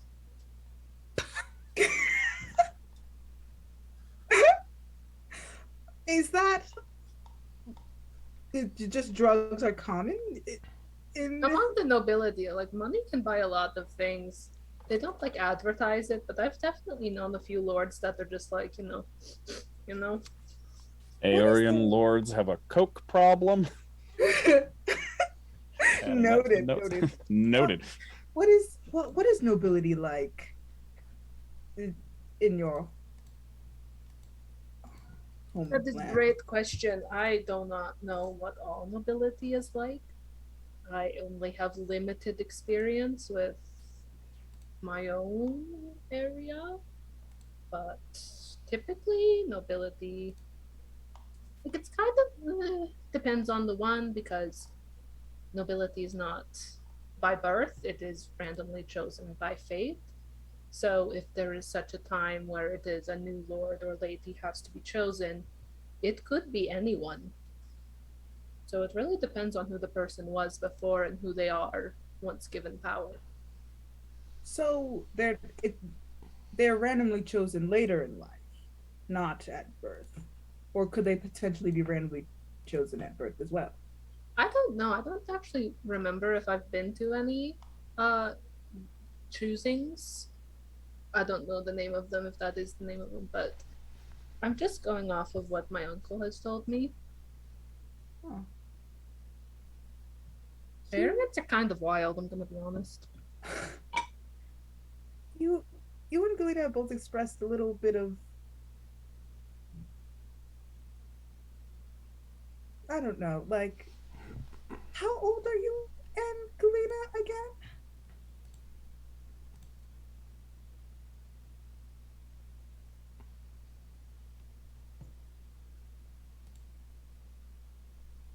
Great question. If I had to guess, if I had to put a number to it, uh, The range would be like 22 to 26. I think 25. Ugh. You don't remember. You don't know how old you are. Fascinating. Okay. I think it's 25 You think it's 25 or 24 or 24 or 25 or 24. Okay, I yes, think yes. we settled on 24. I think that's what we settled on. You settled on 24. You could be ancient and you would have no clue. Do I look ancient? I didn't mean it like that. Like, I do not look ancient. I think I look very youthful. It is one of I my don't know. charms. You know, there have been stories I've heard of, you know, tales, folk tales, you know, sleeping immortals who wake up, don't remember anything. Definitely not an immortal. I have almost died quite a few times But you came back. because of magic. You know, maybe magic is what helped you live so long. I'm messing with you right now. I'm sorry. Bad habit. Bad habit. I love to I tease. just thought you knew more than I did, and I was going for No. it. I sorry. I get carried away sometimes. I like to mess with people when really shouldn't. That was not kind of me. All right. I thought like you knew me like previously, and I was like, No, shit, no. sorry, I don't remember you. Nothing like that. I would have remembered. I would have remembered that. I'm so sorry. I get carried away sometimes. I love an elaborate story. It's a terrible, terrible habit. Before I start getting carried away, let's go get dinner, and make sure Yulyanya doesn't run the whole village off their feet. I think she could do it. I think we should let it happen. See how far it goes. Just see how far she could really take it. As long as she doesn't do that morning song that she was telling me about. As long as that's not. I What we never could want to do- hear that. We could let her just run out the energy tonight, and then tomorrow have a much calmer and lower key Yulyanya. I don't think that's how it works, because this morning she was telling me that she wasn't feeling well, and then look at her all day. I don't think Well, that's how to this be works. fair, yesterday she did almost die by a troll, and today there is no troll. That energy Hopefully has there'll to be go no troll somewhere. Hopefully there'll be no troll. I believe that was the only one that Mr. Lane brought. I have been wandering these ruins all day. I think I would have noticed if there was another troll. But Montblanc did dig out a hole that led to deeper. Montblanc dug out a hole? He did. By himself. Did you see? You were exploring like the rocks that all fell. He cleared it out by himself in the afternoon by himself. That man is fucking crazy. That We're man- all a little bit crazy, I think, from what I've gained. I think Except- Tedros is quite normal, actually. You know, no one normal goes into no normal goes into ruins or holds up a pink glowing amulet. No, that's just him. That's like, as long as I've known him, that's just kind of been him. Kind of always done that. Yeah, that's He you know, just- he Tedros has- is normal. For like Most 3 people days. don't have interest in exploring ruins. Most people are like, not that, not over there. That looks scary as hell. That's not normal people behavior. He has interests, and who am I to tell him he cannot explore his interests? I'm not saying that he can't explore his interest. I'm simply saying It is normal to that have most people interests. pick up knitting or cards. I cannot Uh, see him knitting, but he's really good at metalworking. Did you know that? Yes, because the elk, what they wear. No, Yeah, I helped him with that you actually. did. I did. Well, you could put that on your resume. No, What you're is a noble. resume? You don't need one of those. Never mind. That's how you know a character is a noble. They have had to make a resume.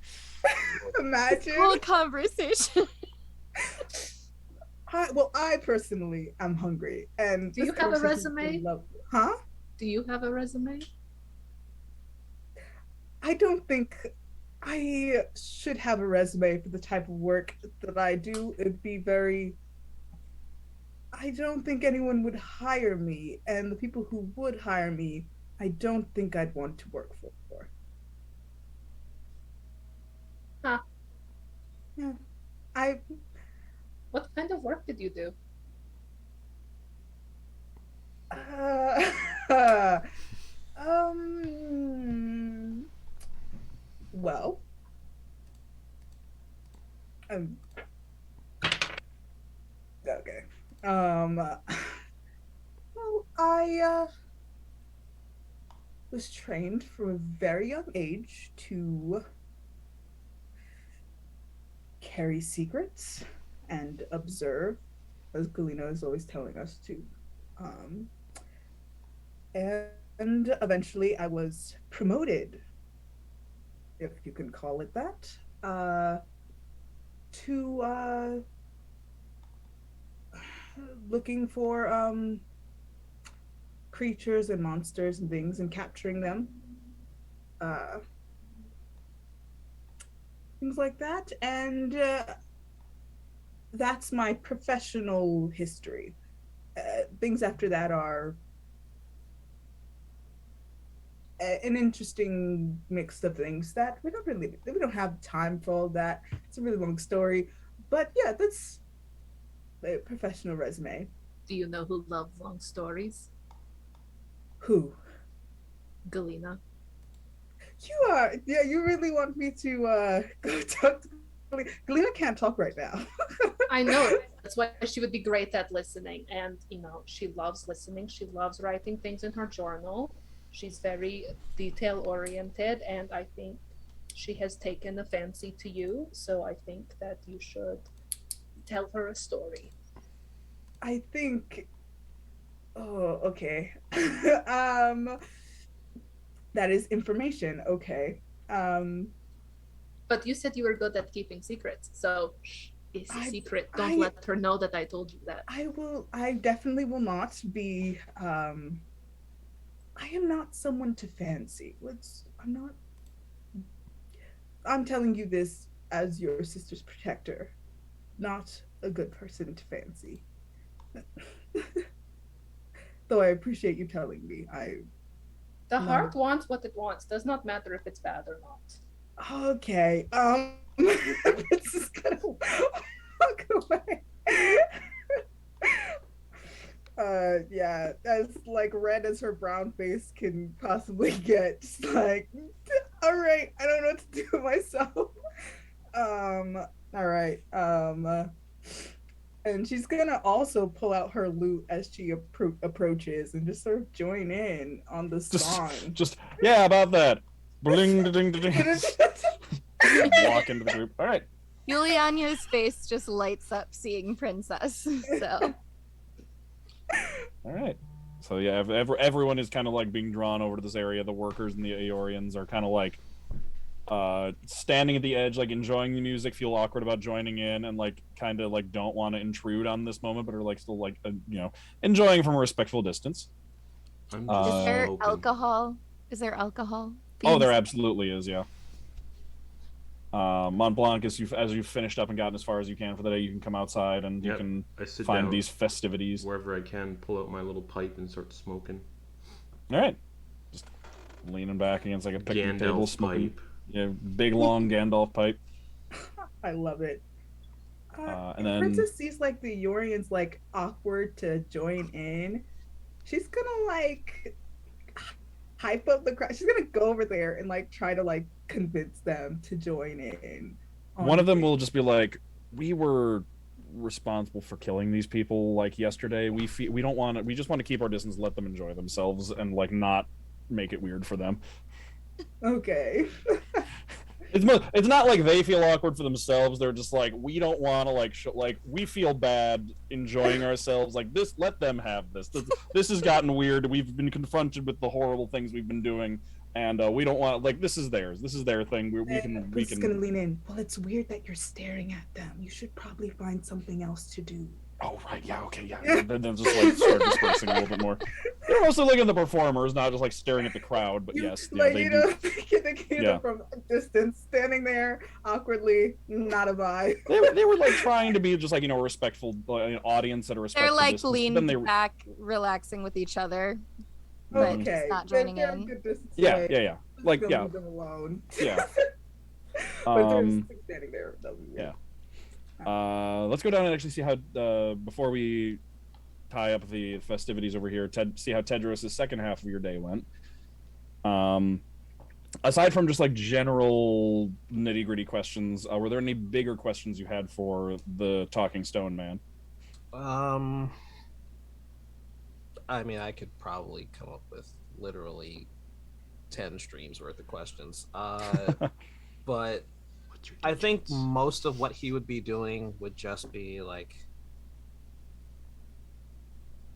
I think he would probably be asking a lot of questions about like what life was like during that period, like just trying to figure out how to ask like did everybody have clean water, like were there like food shortages, or was like food figured out, like was it as dangerous, like were there as many monsters and things. Those questions would actually lead you to the statue directing you to the projects on the tables, actually, because several of he can tell you what the projects are. Yes. If you just ask him, but like those, like he starts directing because several of those questions do pertain to those projects.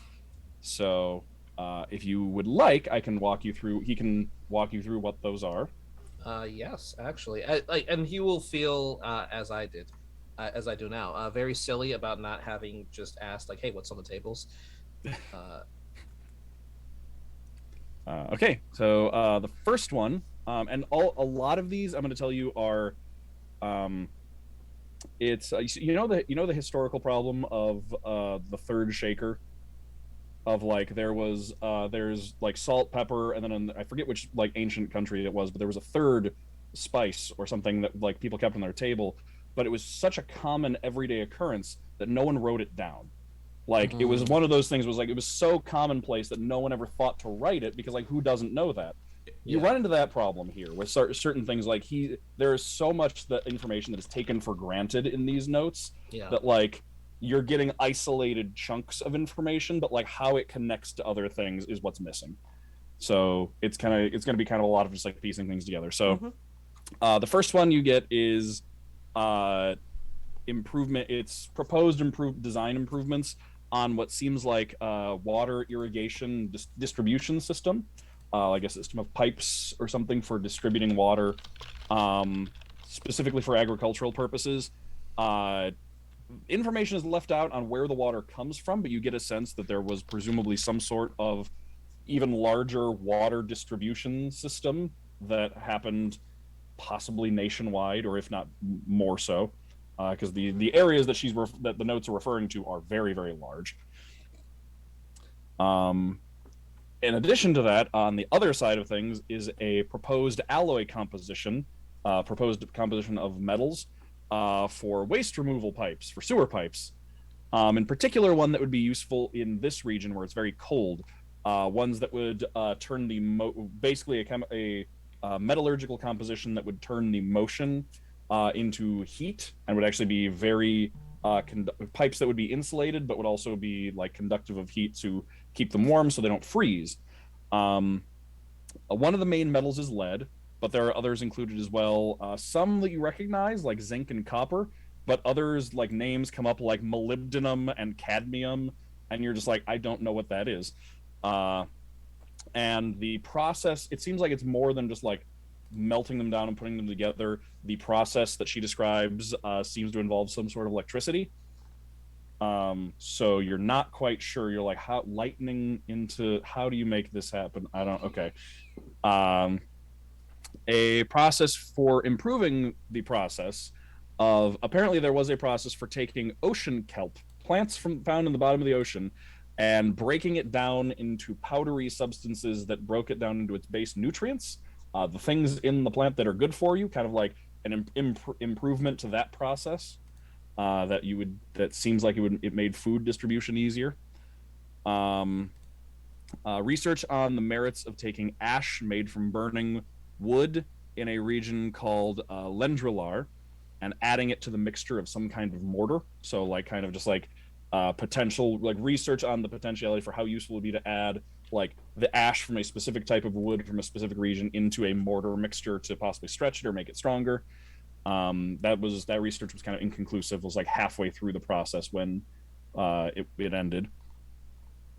Another one is a biological study on the biological processes that allow a creature called a behir to produce electricity in its body. Behirs are sick. And that one is also pretty inconclusive. Like, initial readings have been taken. A more efficient design for a ball joint on. It says the ball joint of the wing on something called an ornithopter. That presumably, based on which the language you can see, was something that carried people through the air, like a wagon, but could go through the air. And you don't see anything about any creatures pulling it. And then the last one you see, the very last table, is this is the only one so far that has actually really directly directly mentioned the use of magic. But you see one is a magically imbued blade for crop harvesting. Mentions that the enchantment placed on it would allow it to cut through a whole swath of plants in one swing. And that one is mentioned to be on a table, which is just like one of the biggest piles of like rust and dust. And that is what you see on all of those. The rest of them, like all of the rest of the tables, are pretty much just like solid rust and dust. And like the Behir one, you like bone, like rotted away like animal matter. Like there was presumably a sample on that table. That one, like, go ahead as you're listening to that last one, go ahead and make me an Arcana check.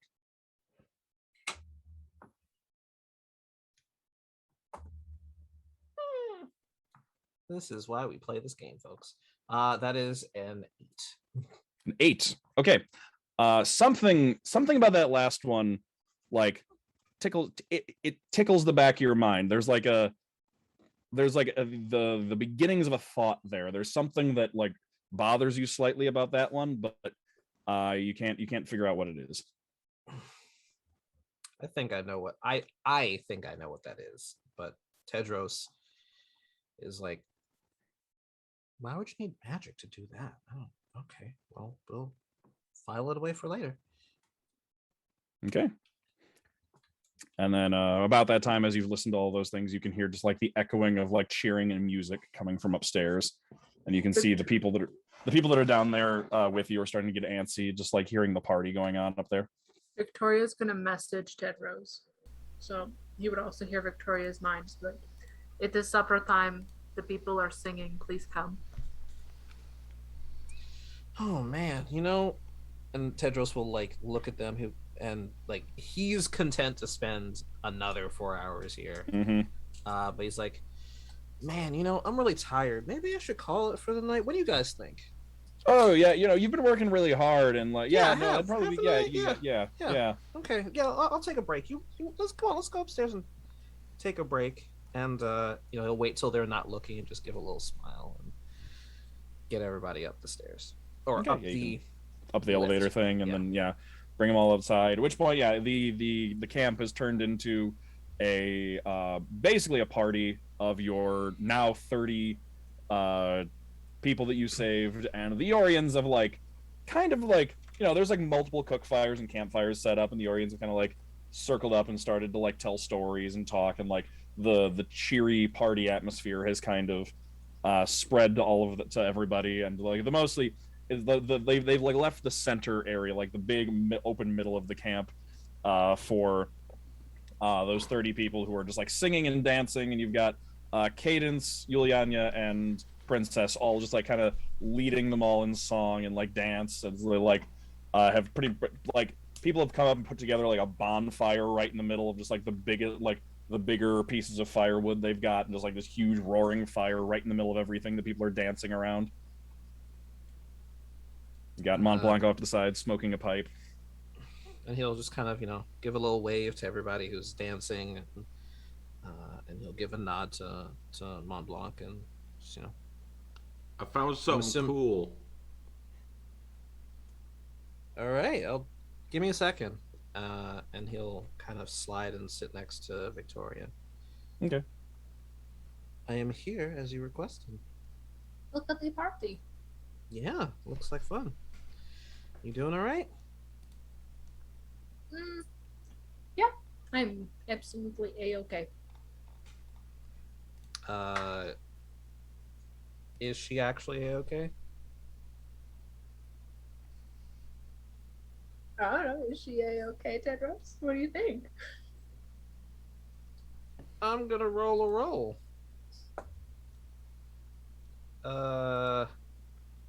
Does a 14 say that she's okay? No, a 14 would just, in fact, beat the 12 deception. She's lying through her teeth.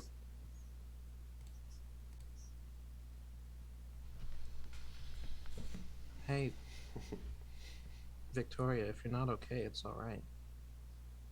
No, I am okay. I am okay. I have talked to Princess, which means that I have to be okay. I have talked about feelings, so I am okay. Well, feelings are complicated, and sometimes you want to be okay, but you're not. And you don't really get to pick, you don't really get to turn on and off when it's okay. But I'm not going to make you talk about anything you don't want to. Yeah, Princess said the exact same thing. We'll get that down a rabbit hole. Well, funny thing about rabbit holes, they always lead somewhere. They lead to a rabbit or to an empty hole. That's somewhere, isn't it?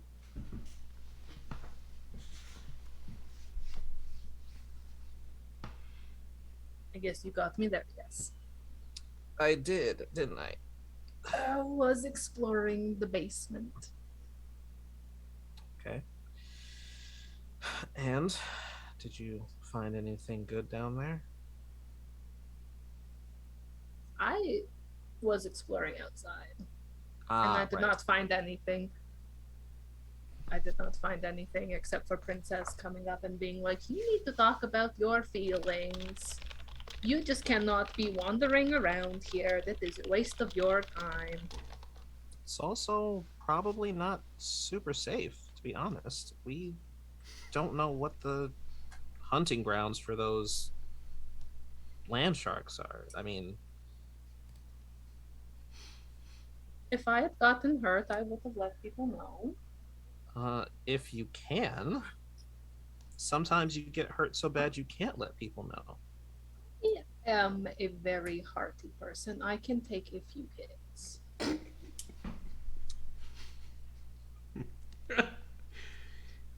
I'm not there. Viktoria. Just Don't because you say can my take a name couple like hits. that. Don't say my name like that. How do you want me to say your name then? Like, not how you're disappointed in me. I couldn't be disappointed in you. You sound like you are disappointed in me. Why would I be disappointed in you, Viktoria? I don't know, because I went off on my own.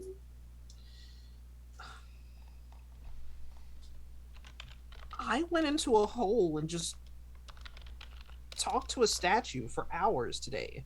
That's what we're working with here. So maybe I would not be in the place to judge you if you just wanted to walk around. It's probably better than being in a stuffy old building all day.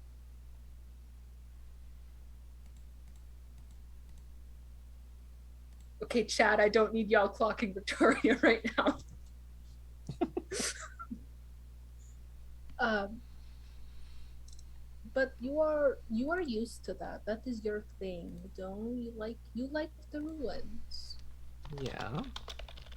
And I can tell you, not a lot of people like them as much as I do. So, I mean, yeah. I really have not met anyone that is so ruin hungry as you. yeah. Yeah. Pretty ruin hungry.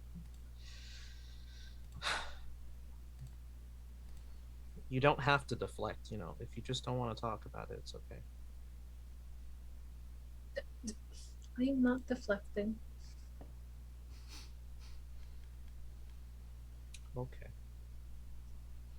Well, like I said, if you want to talk about it,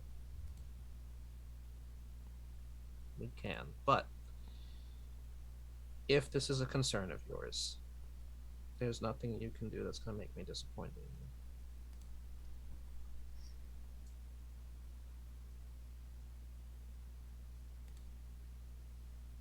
Thanks. All right. Well, Well, should we enjoy the festivities? you go. Enjoy your night. I don't want to bring you down. I have some things to think about.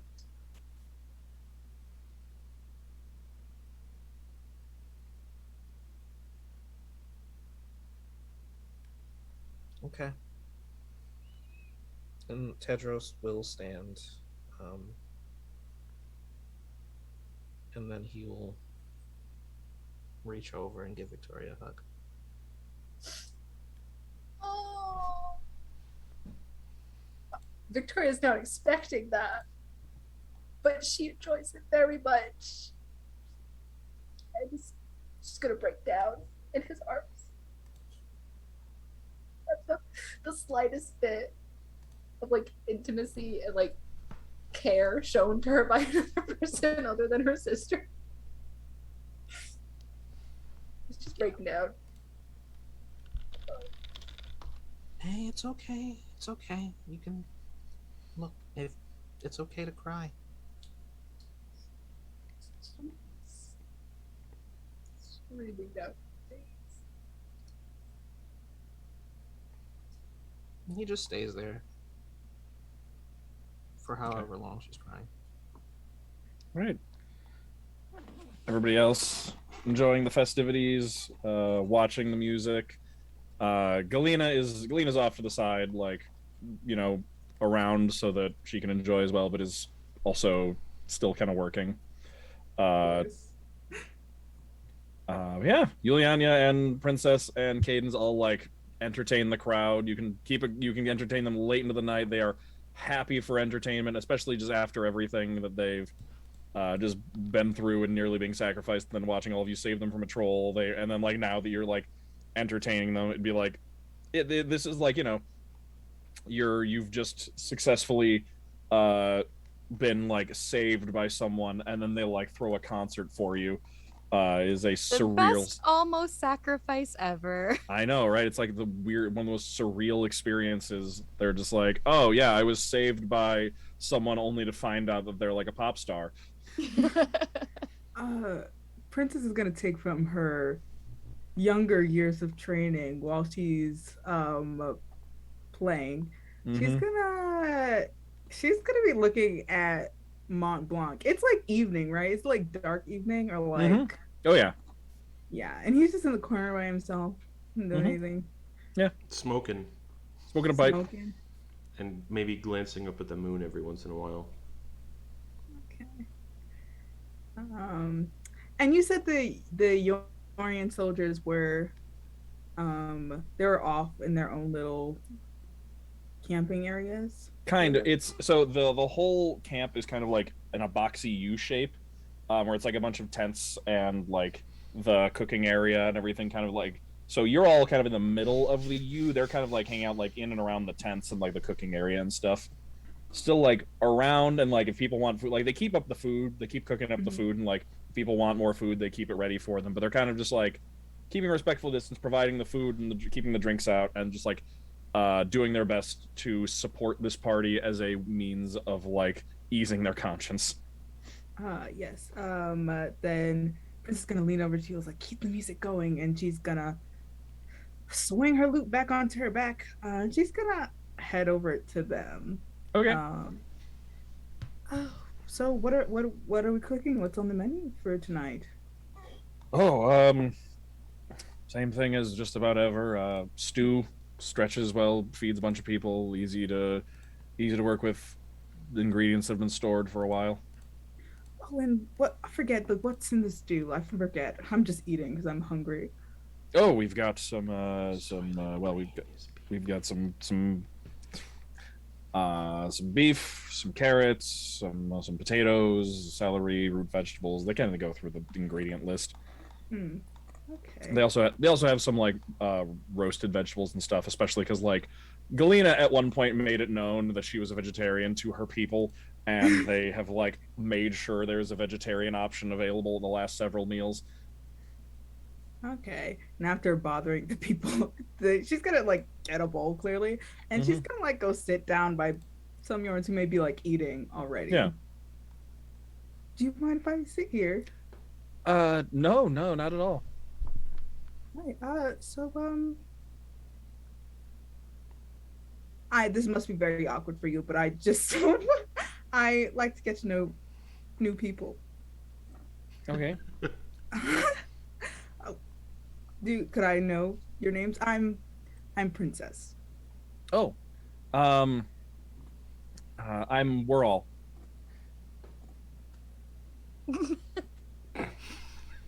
Nice to meet you. Nice to meet you. And she like puts her ow. Such a reflex to use my right hand. Oh no. Okay. She puts her arm out. She doesn't say ow loudly. Like Right. but she's like puts her hand up to shake. Oh, pleasure to meet you. I'm sorry. I just know that you guys are off to the side and you're understandably beating yourselves up. But I feel like I'm forgiving as much as I can be, thinking back to her like history. Hmm. Um so I just wanted to make my presence known. At least I can't speak for any of other people I'm traveling with, but at least I am, and you don't have to look at me like I'm about to bite your head off. You don't have to worry about that for now. Thank you. That's appreciated. All right. And then Prince is just gonna sit there and eat with them. Oh As yeah. long as they're like Yeah, they like awkwardly try to make small talk throughout throughout like the time you eating there. It takes them a little bit, and like there's like awkward silence, and then like they I want finally to like, win them over. Okay. okay. That's the thing. You get the sense that like you don't need to. You get the sense that like their current mindset is Mhm. we're pieces of shit, and these people are great, and we're the ones who should be in the doghouse, and we feel like we're not being like they're kind of just like awkwardly waiting for the other shoe to drop, because they're like, we were all complicit in mass murder and no one is doing anything about that. So like they're just like they're not like upset with you. They're anticipating that everyone else should be more upset with them. Hmm. Okay. You probably don't want to talk about this, but uh, how was Lord Canrow very open with his plans for this endeavor? Um, it depends on who you were, I guess. To some people, I think so. Yeah. To others, less so. It kind of depended on who needed to know. Then did you need to know? Well, just about everyone who works here at the ruin had a pretty good idea of what was happening. Yeah. Hmm. We were all standing around in the audience chamber every time the floor dropped out. Hmm. And is the remorse new or old? Um, that's a good question. I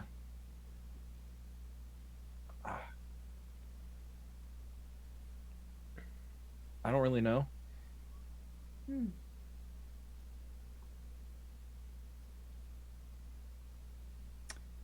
Well, don't sit too long in it. It makes you kind of dull and boring. You have to do something about it. And that's more than just standing around and cooking dinner, though I do appreciate it's very good. Oh, I'm glad. Well, I'm not Lady Galina, I'm less scary. So, if you're afraid to voice any needs you have here, I am Yep. good at listening. Okay. And then Princess is gonna get up and she's going to do her little bow as she always does. And she's gonna go back over and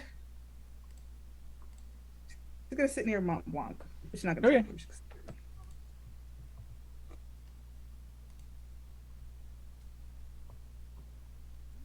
Hello. Hello. You look lonely. I'm just sitting here. Uh, I'm used to being lonely. I lived in a jungle alone for 3 years, so I'm A kind of jungle. yeah, Really? or Are you? something like Are you? that. Yeah, 2 years actually, or so. Yep, 2 years in a jungle. yep. What? Just Just what? Where? You can't. You have to. You have to tell me the story. uh,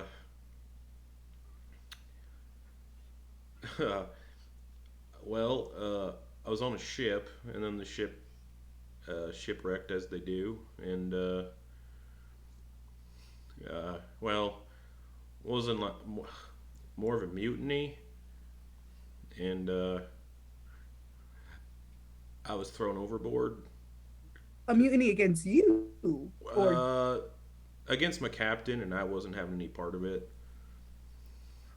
So I tried defending my captain, and then the mutineers kind of stabbed me a bunch and threw me overboard.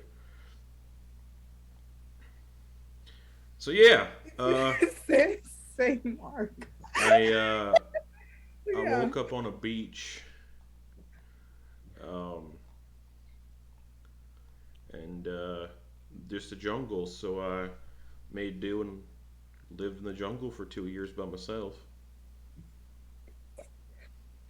Montblanc, we must work on your delivery. How the hell did you get off the out of the jungle? Uh, you see this tentacle tattoo on my arm? Kind of. I do. It's hard to miss. When I woke up on the beach after the mutiny, this tattoo kind of magically appeared on my arm. Yeah. Yes. And that's how you just swam with the tentacle off the jungle island. Is that it? No, I thought it was just an abandoned island, so I was like, cool, I'll stay here for the rest of my life. I don't really want to go back to where I'm from. Um, uh,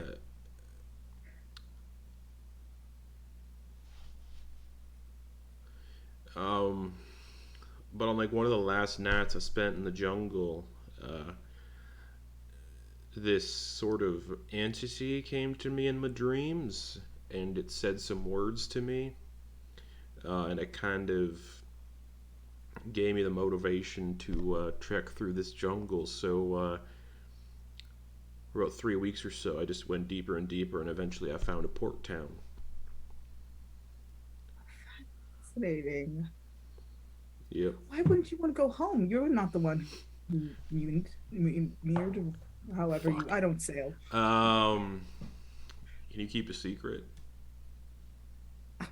Yes, I can. I look around to make sure there's nobody close.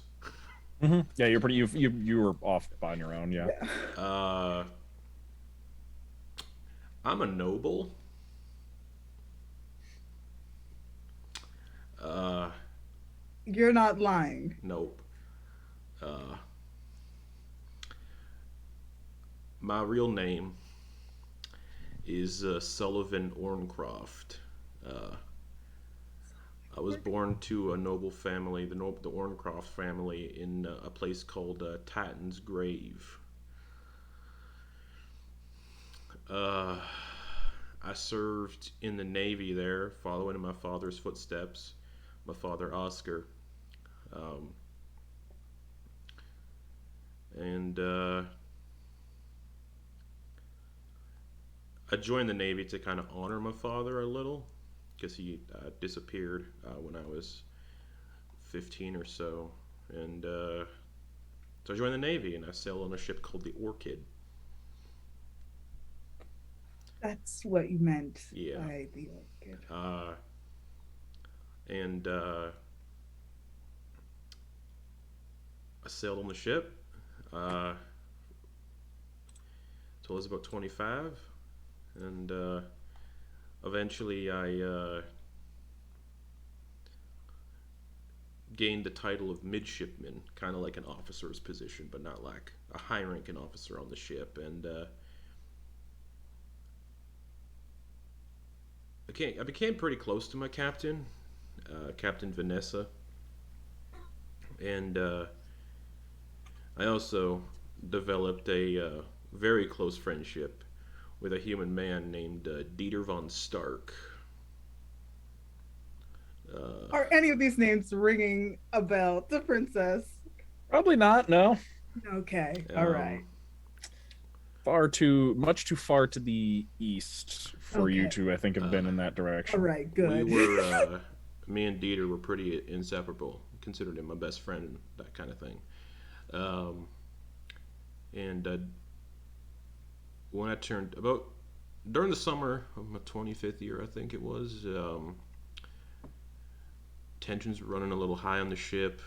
Rations and gold were going missing, and we got attacked by some pirates who called themselves the Scarlet Skin Carvers a couple times.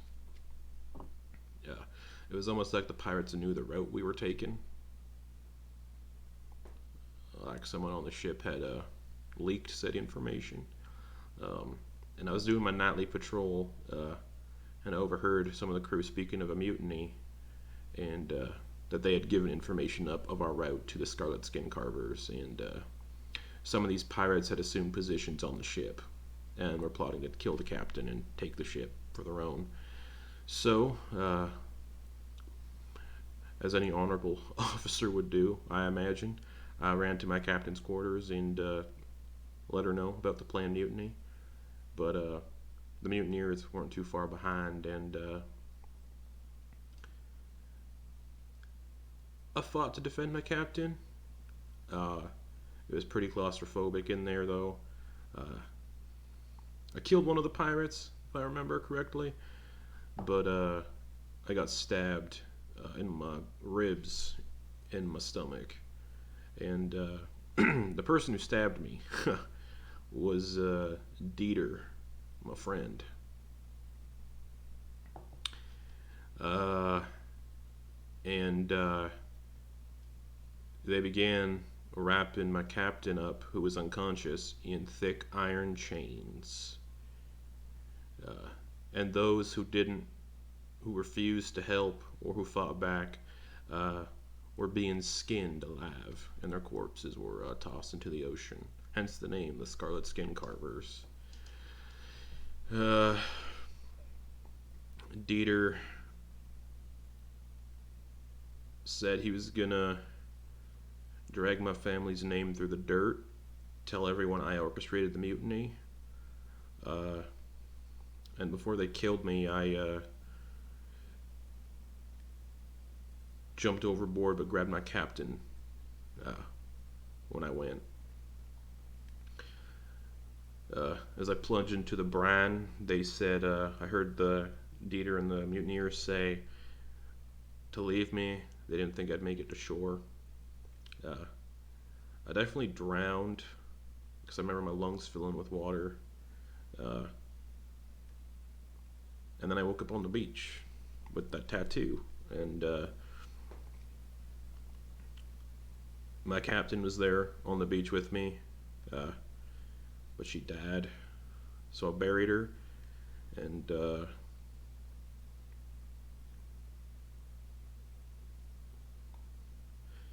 took her coat. That's the coat I'm wearing right now. Uh, and kind of points to the chain that he has. I used the chain and the anchor that they bound her in as my weapon of vengeance, so to speak. Uh, yeah, Dieter. When I found that port town, there were wanted posters of me up, saying wanted for mutiny and murdering a captain of the navy, an officer, which is punishable by death where I'm from. So I took a new name. That's why I'm kind of so down low and don't want to draw attention to myself. Montblanc. Yep. Sorry, Sullivan. Montblanc. Montblanc. Yeah, Sullivan's dead and buried. I, from what I've seen in recent days, I see a nobleman still. I don't think he's dead. Ugh. He needs to be dead.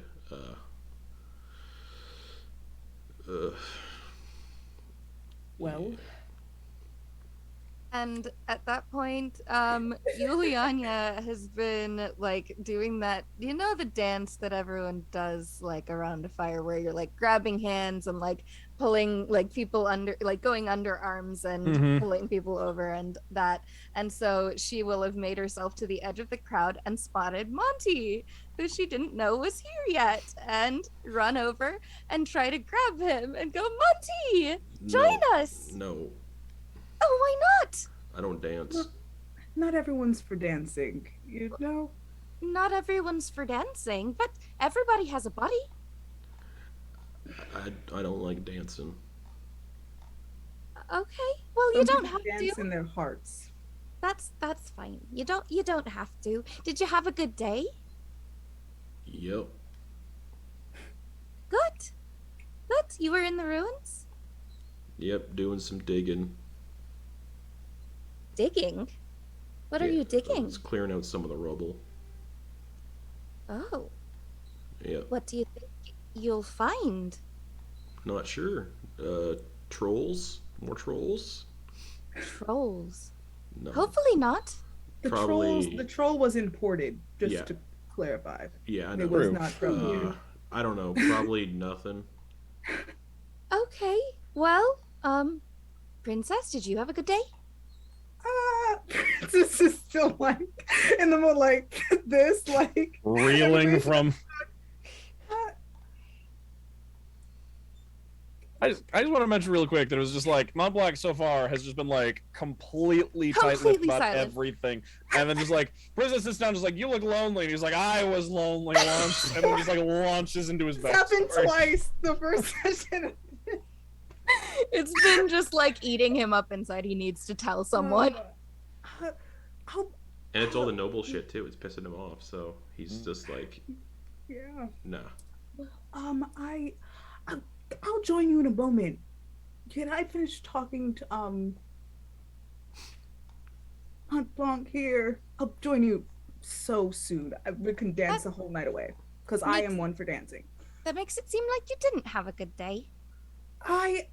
Sometimes things don't need to be measured in good or bad. Sometimes a day is just a day.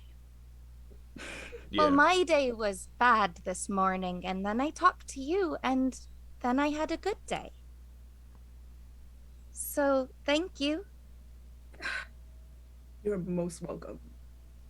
Yulyanya will just like prance off back into the crowd.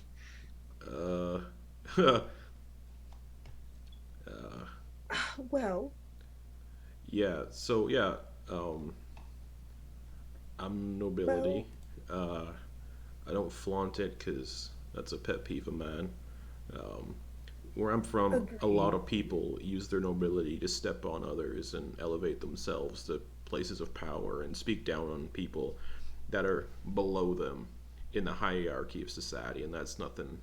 I'm not too fond of that. I think everybody deserves to be equal and not have other people ruling over them and having servants and all that kind of stuff. So I don't get along with nobility, and because of what Dieter did to me, and because he framed me for the mutiny and everything and the murder, he was given a title of nobility, and he became the new captain of the Orchid, and just yeah. At this point, Prince is gonna pull out her notebook, and she's like, "What does this man have a last name?" Yeah, his name's Dieter von Stark, and don't worry. Remember how we said you said you wanted to kill someone, and how I said I said how there's someone out there I want to kill. Hmm. Yeah. This is the man. Oh yeah. I will certainly remember him. She puts it down on the list of all her other names. And I'm gonna do it with this chain. All right. Well, I believe. Can you keep a secret? Yeah. Well, a true name deserves a true name. My name's I haven't said my name in years. Same. Normani Tibralia March. That's my name. Huh? I will spell that out for y'all later. Don't Alright. worry about it. I'll be the only one to add it to my notes. Well, I appreciate that, but yeah, I'll keep that a secret.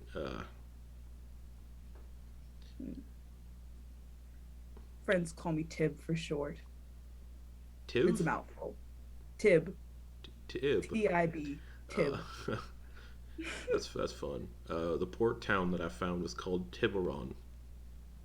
So Really? T-I-B, yeah. That's funny. Yeah. And it's also why I didn't appreciate the other members of the group talking shit about my weapon, the chain. Completely understandable. It's rusted, not from lack of caring for it, because I do care for it immensely, but it's from, well, I put the people I found recently, about a year ago, they helped me make this weapon to kind of hone some of my abilities, and to do so, I got to kind of open my own skin up. So I put the spikes on here, and that's where the rust comes from. It's not like super rusted; it's just the tips of the spikes. You don't have to not the defend chain yourself itself. against me. But yeah, it just kind of struck a nerve because of the story behind it. Understandable. We don't all know each other. Yeah, it's true. Certainly. We don't know exactly what irks us. I've been avoiding Lady Galina a little bit today for Yeah. similar reasons and issues with nobility. So Yeah, I wasn't too fond of the ordering the people around and saying, kind of claiming ownership of them, sort of deal. I wasn't too into that. well, I've traveled a lot, and you have to well, not have to, but you just accept that people have different ways of doing things, and not necessarily assigned good or bad to them. I don't. Clearly, they are they're an empire, so clearly something has been working for them. Yeah. So, where I'm from is significantly smaller, so I think I don't. Let me check the map before I talk about. Yeah. But, Oh yeah. Where I'm from is Most places are. yeah. Where I'm from is pretty small as well. Not many nobles, and thankfully the nobles there kind of come together to vote on laws, to aid in governing the city. There really isn't any set ruler where I'm from. And there's really no streets either, which is pretty cool. Well, there is, but not really. I just want to pick your brain forever. You're fascinating. Yeah. Yeah. I don't. What time is it for like? Oh, it's getting late. It's getting like Yeah. the party's been going for a while. You've all been sitting around talking. There's been a lot of dancing, a lot of eating, a lot of partying and whatnot. So it's like it's getting late. It's getting into the night. Yeah. And have you eaten, or have you just been sitting over here this whole evening? I've just been sitting over here. I'm gonna eat soon. Yeah. If you don't want to talk to anybody, I could bring you something. No, that's all right. All right. Well, I think the lone wolf thing is not working out so well. I would agree. Wolves must travel in packs. Yep. Yep. Oh. No. Okay. I will keep your secret though. And I will keep yours. I appreciate it. Though mine's more like it's like a secret. Like if you hear my name, like just like tell me, because that's concerning. Yeah, for sure. Certainly. Same to you actually. If you hear anyone looking for Sullivan Orncroft, then let me know. Yeah, because I'm supposed to be dead too, so I Yeah. am. Oh, I completely understand not wanting people knowing See, you're that's alive. also There's the thing, freedom in though. being dead. That's also the thing though. Like they said, leave me in the ocean. He's gonna die because it was the middle of the ocean. There were no islands around.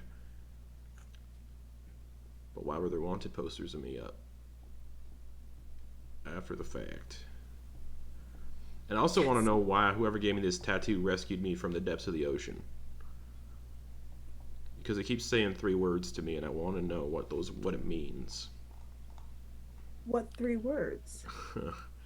The first night it spoke to me, it said it was in the jungle, and that's when I went to the port town. The words were curse, father, and then vengeance. Curse. The curse part has already been dealt with, I imagine. But my father went missing, so it's interesting that those are one of the words that spoke to me. And vengeance, well, I kind of know what that means. Oh, yes, of course.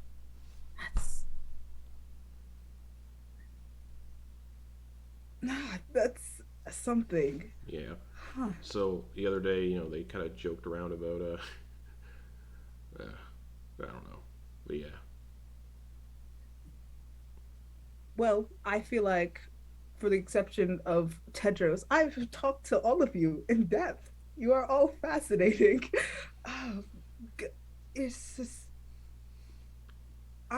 Oh, and if anybody asks, I did say I was from Tatton's Grave. That's where I'm from. That's where, yeah. when I was Sullivan, that's where I'm from. But currently, I'm Montblanc Montauban of Tiburon. Yep. Oh yeah, that's where you said. Yeah. Yeah. The place that you're from. Tiburon. Okay. It's Spanish for something. I don't remember what, though. I think shark. No, I don't remember. Yeah, shark. Oh, I'm glad you trusted me with all of that. Yeah. I feel like out of everybody here, you kind of got some shit going on, so I kind of feel like I can trust you with that information. Oh, so much shit. Yeah.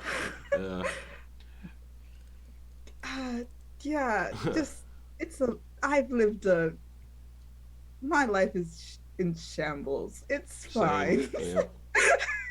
Yep. Going from nobility to whatever I am now, there's been some things. And yeah, I lived in a fucking jungle for 2 years, so building shelters every night. So Yeah, I lived in the woods for a period of time. I get the vibe. It's nice being It, in the nature for a while. not a So, humid jungle. huh? Mosquitoes and Yeah. wasn't It's great. a different. It's different. Clearly, Uh, obviously.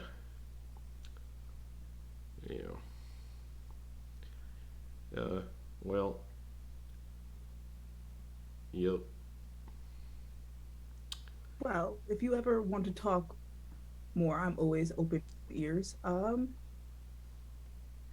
But it's like throughout the whole conversation, it's like any of like her friends like making any noise at all at any point have been just silent as she just taken in all this information. Yeah, actually, like, do you take a second to like look around and like Yeah. actually like Hmm. like a silent audience, just like behind you in a semicircle, like all watching and listening along with you, like almost like respectfully, just like listening in. And then like That as soon is. as the spell breaks and like that conversation ends, they all just kind of start milling around again as they usually do. Oh, and Princess is like very like unfocuses a little bit, like her eyes a little bit, and like looking at stuff that's clearly not there for you. Before focusing back in on you. All right. Hmm. I'm like glance up at while you're doing that. He like glances up at the moon. Yep. Uh, The you like two the moon? shadiest people in the world, like the two shadiest people, just like acting like nothing's wrong here. You Uh, into it? yeah. It's I've I've had an emotionally laborious day, so I'm gonna go to Yeah. my tent. Fair enough. I Yeah. Yeah. Yeah. But if you ever seriously need to talk about anything, I am open ears for as long as we're traveling together. I carry many secrets for myself and others. All right. So Uh, I'll try not to kill any of you if my curse ever manifests. How's that? I, Is that good? I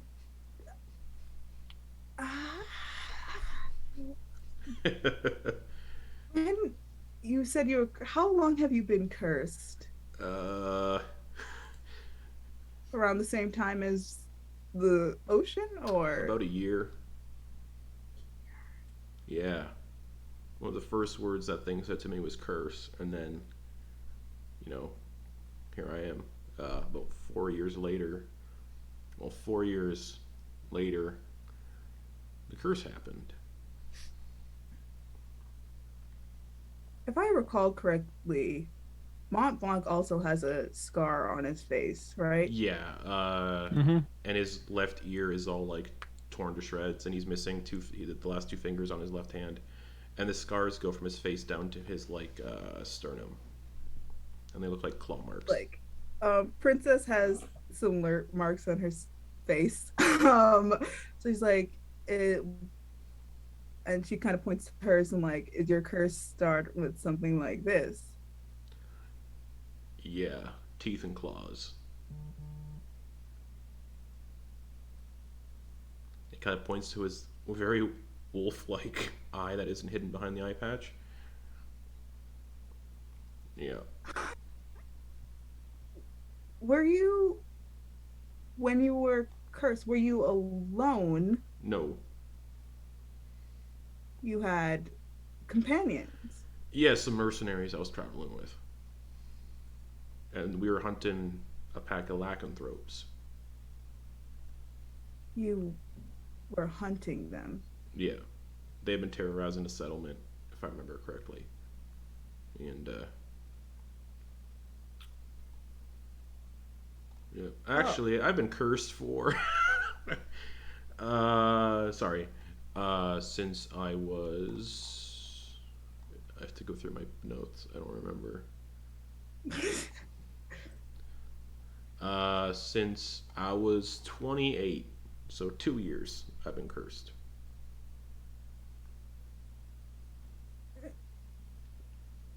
Oh, you're hunting them. And whatever princess's look of like openness, she completely closes off as soon as you say that. Okay. Yeah, they were terrorizing the settlement and killing people. Uh, and yeah, Oh, we didn't know they were lycanthropes. Um, we just knew they were a gang of bandits. They were terrorizing this small town and kidnapping children to induct them into the gang. Uh, we discovered the leader of the bandits was the lycanthrope, uh, and I fought it. uh, and yeah, nearly tore off my left ear, and it tore into me like I was a roast dinner or something. Uh, and I thought I was bleeding out. I was going to die that night. And as I was laying there bleeding out, essentially, that entity said "curse" to me. The first word it ever said to me when I was stranded in the jungle. Yup. hmm. Well, you survived certainly. Um, Yep. well, I'm glad that you won't try and kill any of us if your curse manifests. Ah, I'm gonna I'm gonna go to sleep. Yeah. Fair enough. Good good night. Yeah, same to you. She's walking away very quickly to her tent. Okay. All right. At this point, also, like, the party's probably starting to wind down. People are getting tired. They're starting to go to bed. Like, the fire is getting low. So, people are Yulyanya getting had tired. wandered over to Tedros and Viktoria at some point. Okay.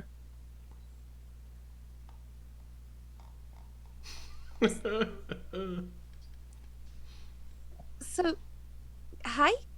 Are you okay? Victoria? Fucking great. Don't ask.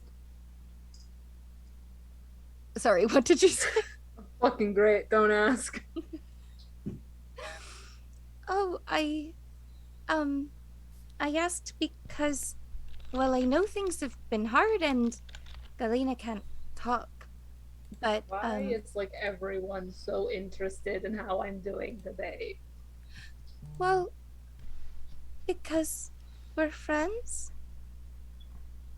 At least I thought.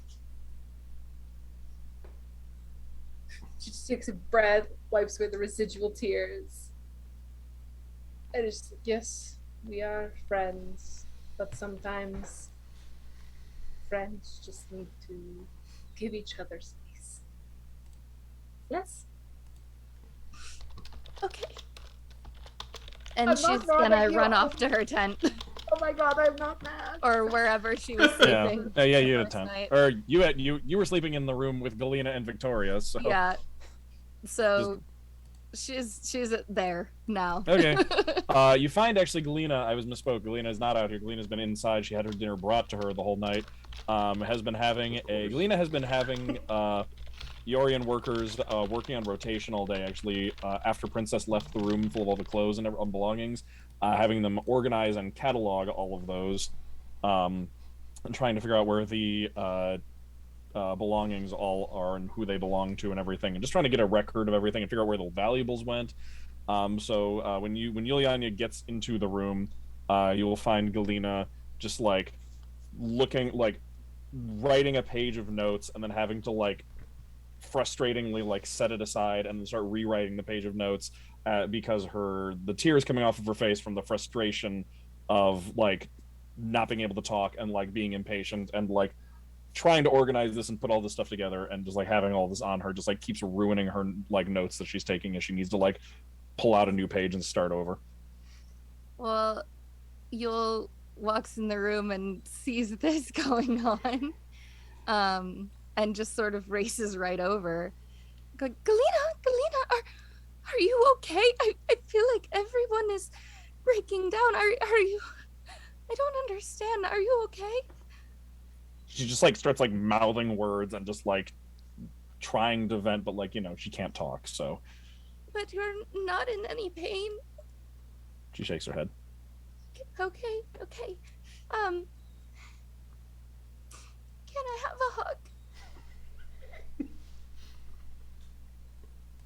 going to make the executive decision that yes, Galina will give Yulyanya a hug. She's just gonna shoot right into her arms. Okay. Oh my god, I'm way too good at fake crying. Oh my god. Okay, so Princess is going to bed. Viktoria and Tedros are out there. Yulyanya is hugging Galina. I will give Tedros one more attempt at an Arcana check at the thing that was like nagging at the back of his mind as he's sitting there, just like letting his, as his thoughts are kind of like percolating in the day, and he's had a chance to relax and think about other things.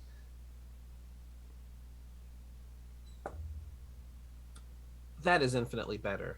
What check was it again? Arcana. That is a 22. Tedros, you are suddenly struck by a very important realization. You have studied magic. You have studied magic in ruins and things like that. You have read stories. And one of the key properties of magical anything, any item or object imbued with magical power, does not age, it does not rust, it does not decay, which means that if such a implement were in the workshop, then there would be something still intact under that pile of dust.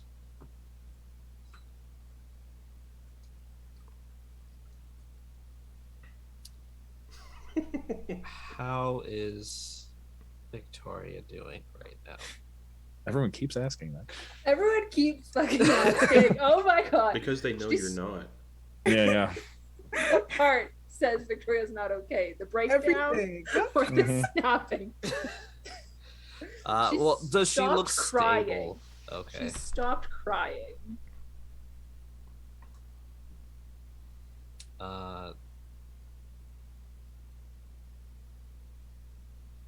Do you want to take a walk? I think a walk would do me a lot of good, yeah. Okay.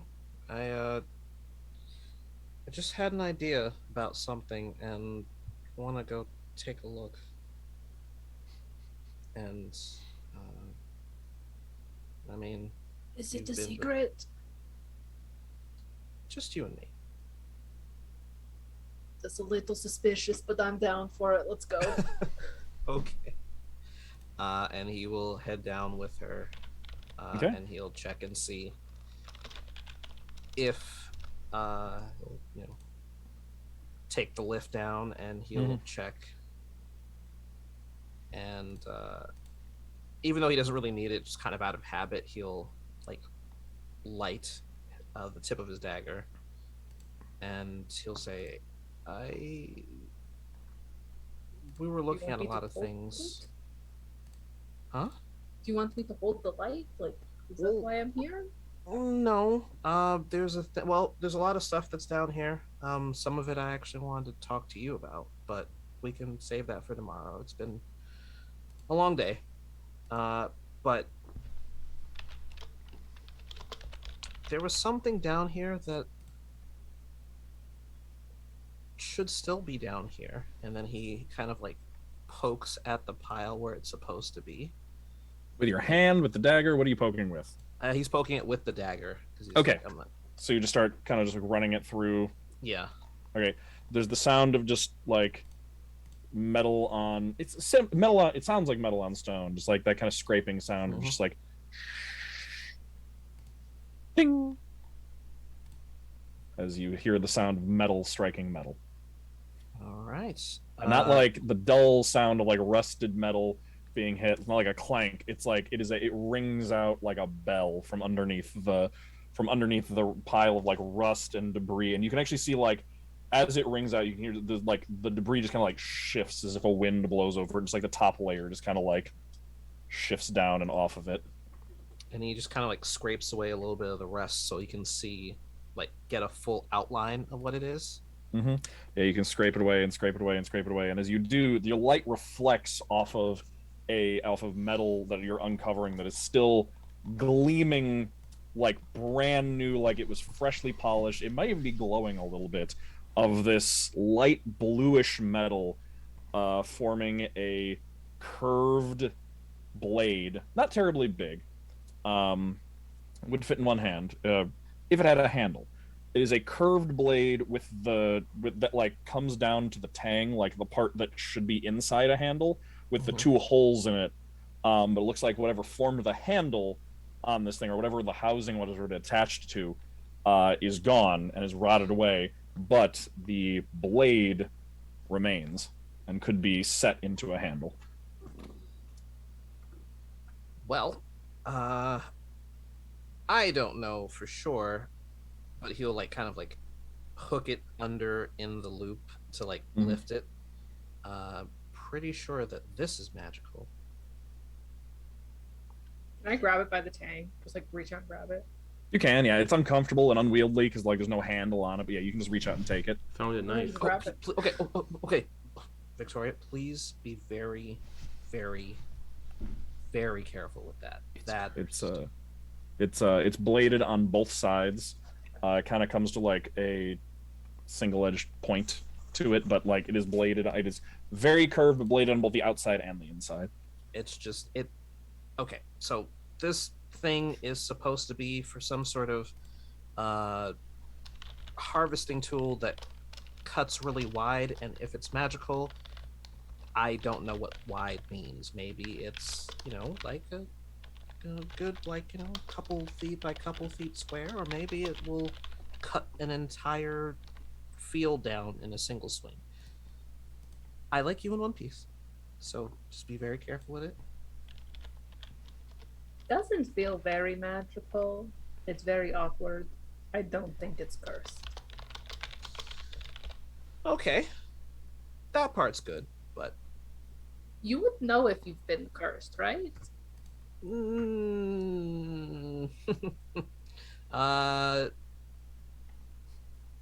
Yes and no. Sometimes you will feel cursed, and feeling cursed will not necessarily feel cursed. I don't feel any different. All right, well, that needs to get somewhere safe. Wait. Hold up. Calm down.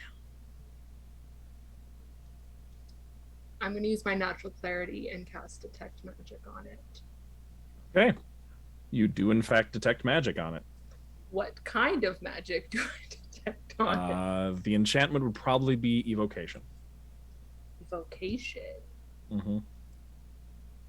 Victoria does not know what that means. All too well. So she's holding on to it. She's getting a real good sense of it. And like evocation comes to her and she like mulls the word over before just being like, evocation?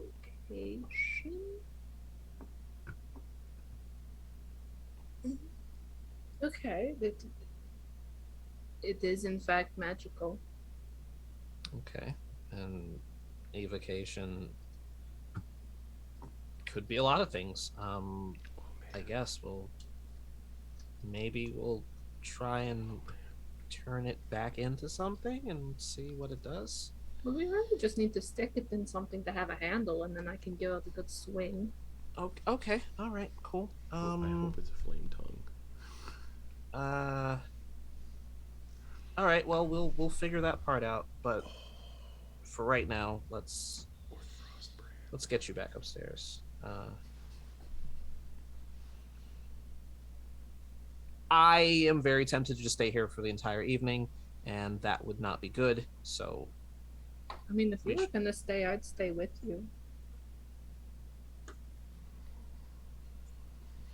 would you rather stay down here? I kind of made Yulyanya feel really bad, and I don't want to deal with that one right now. So, like, I think we should maybe give it a night, since we were kind of staying in the same room. I kind of want to give her a night, just by herself or with Galina. Yes. Okay.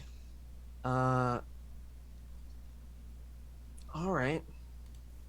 Just, later. Late the for very what? least. What? Later what? What do you mean later? Just, make it clear later that it was. I mean, I know you didn't, but it's been a lot today and yesterday, and I haven't even gotten a chance to check out the other 2 rooms upstairs, so I've got no idea what's going on there. It's a bunch of like ashes and bodies, and not bodies, but like bodies turned into ashes, and yeah, not great things. You mean?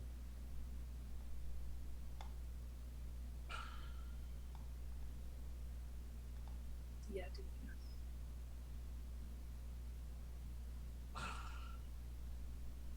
Okay.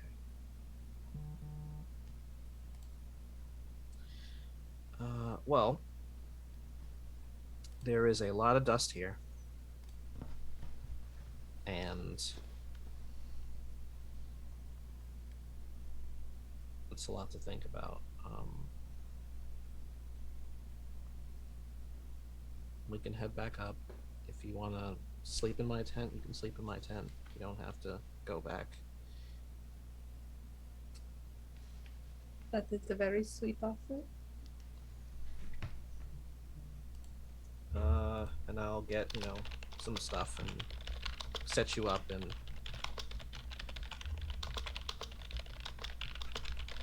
in the morning you can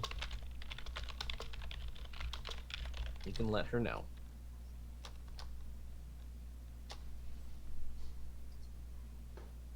All right. And just don't swing it, please, for the love of God. Just don't swing it while we're inside. I will swing it once we are outside. Got it. Okay. Definitely don't swing it at people. Otherwise, you can follow the normal rules of that which you do so well.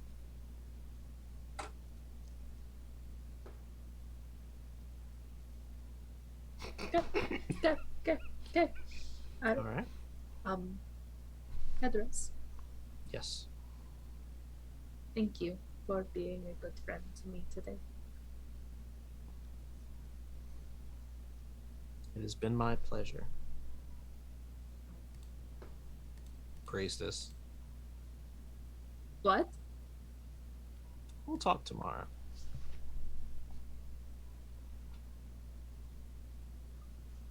All right, and as you all start heading upstairs and heading out towards the tent, and all going to bed, that's where we're gonna end it for the week. Yeah. So, wow, just oh, that's right. Wait a second. Well, Oh my gosh. Upon further consideration, I feel dense. But what's been done is done, so I'll just roll with it. yep. Well, That's well, just- yep. It's okay. Victoria's just deflecting conversation after conversation. You can Yep. delay that conversation. Princesses come for Tedros next. You have a heart-to-heart waiting for you. All right, everybody. Unearth. I don't know. Like, I don't know why y'all are like, I'm going to like, it's like, are you okay? It all happened when I was a kid. Tedros is secretly a serial killer. Wow. gosh. I hope. What'd you guess? Actually, that would be kind of cool. I'm not gonna lie. don't get any ideas. I mean, it wouldn't be kind of cool because they're currently away from the group right now. So, like, it would not be Used to very be- cool. Used to be Used to implies be. former, not necessarily is currently a serial killer. Yeah. I mean, They take breaks all the time. Technically, Princess is a serial killer by definition. Technically, yes. Yeah, technically. By definition. Yeah. If it helps at all, Yule doesn't think she has any secrets to divulge. I've got She's secrets. unaware of any secrets. Mm-hmm. Well, All right, everybody. Thank you for joining us. We've been a lovely audience, even if the chat was mostly the players. But you know what though? hey, I'll take it. It was a good time. Yep. Thank you for joining us. I will see all of you again next week. See almost all of you next Yes. week. And have an excellent rest of your week. See y'all next time. Bye. Bye.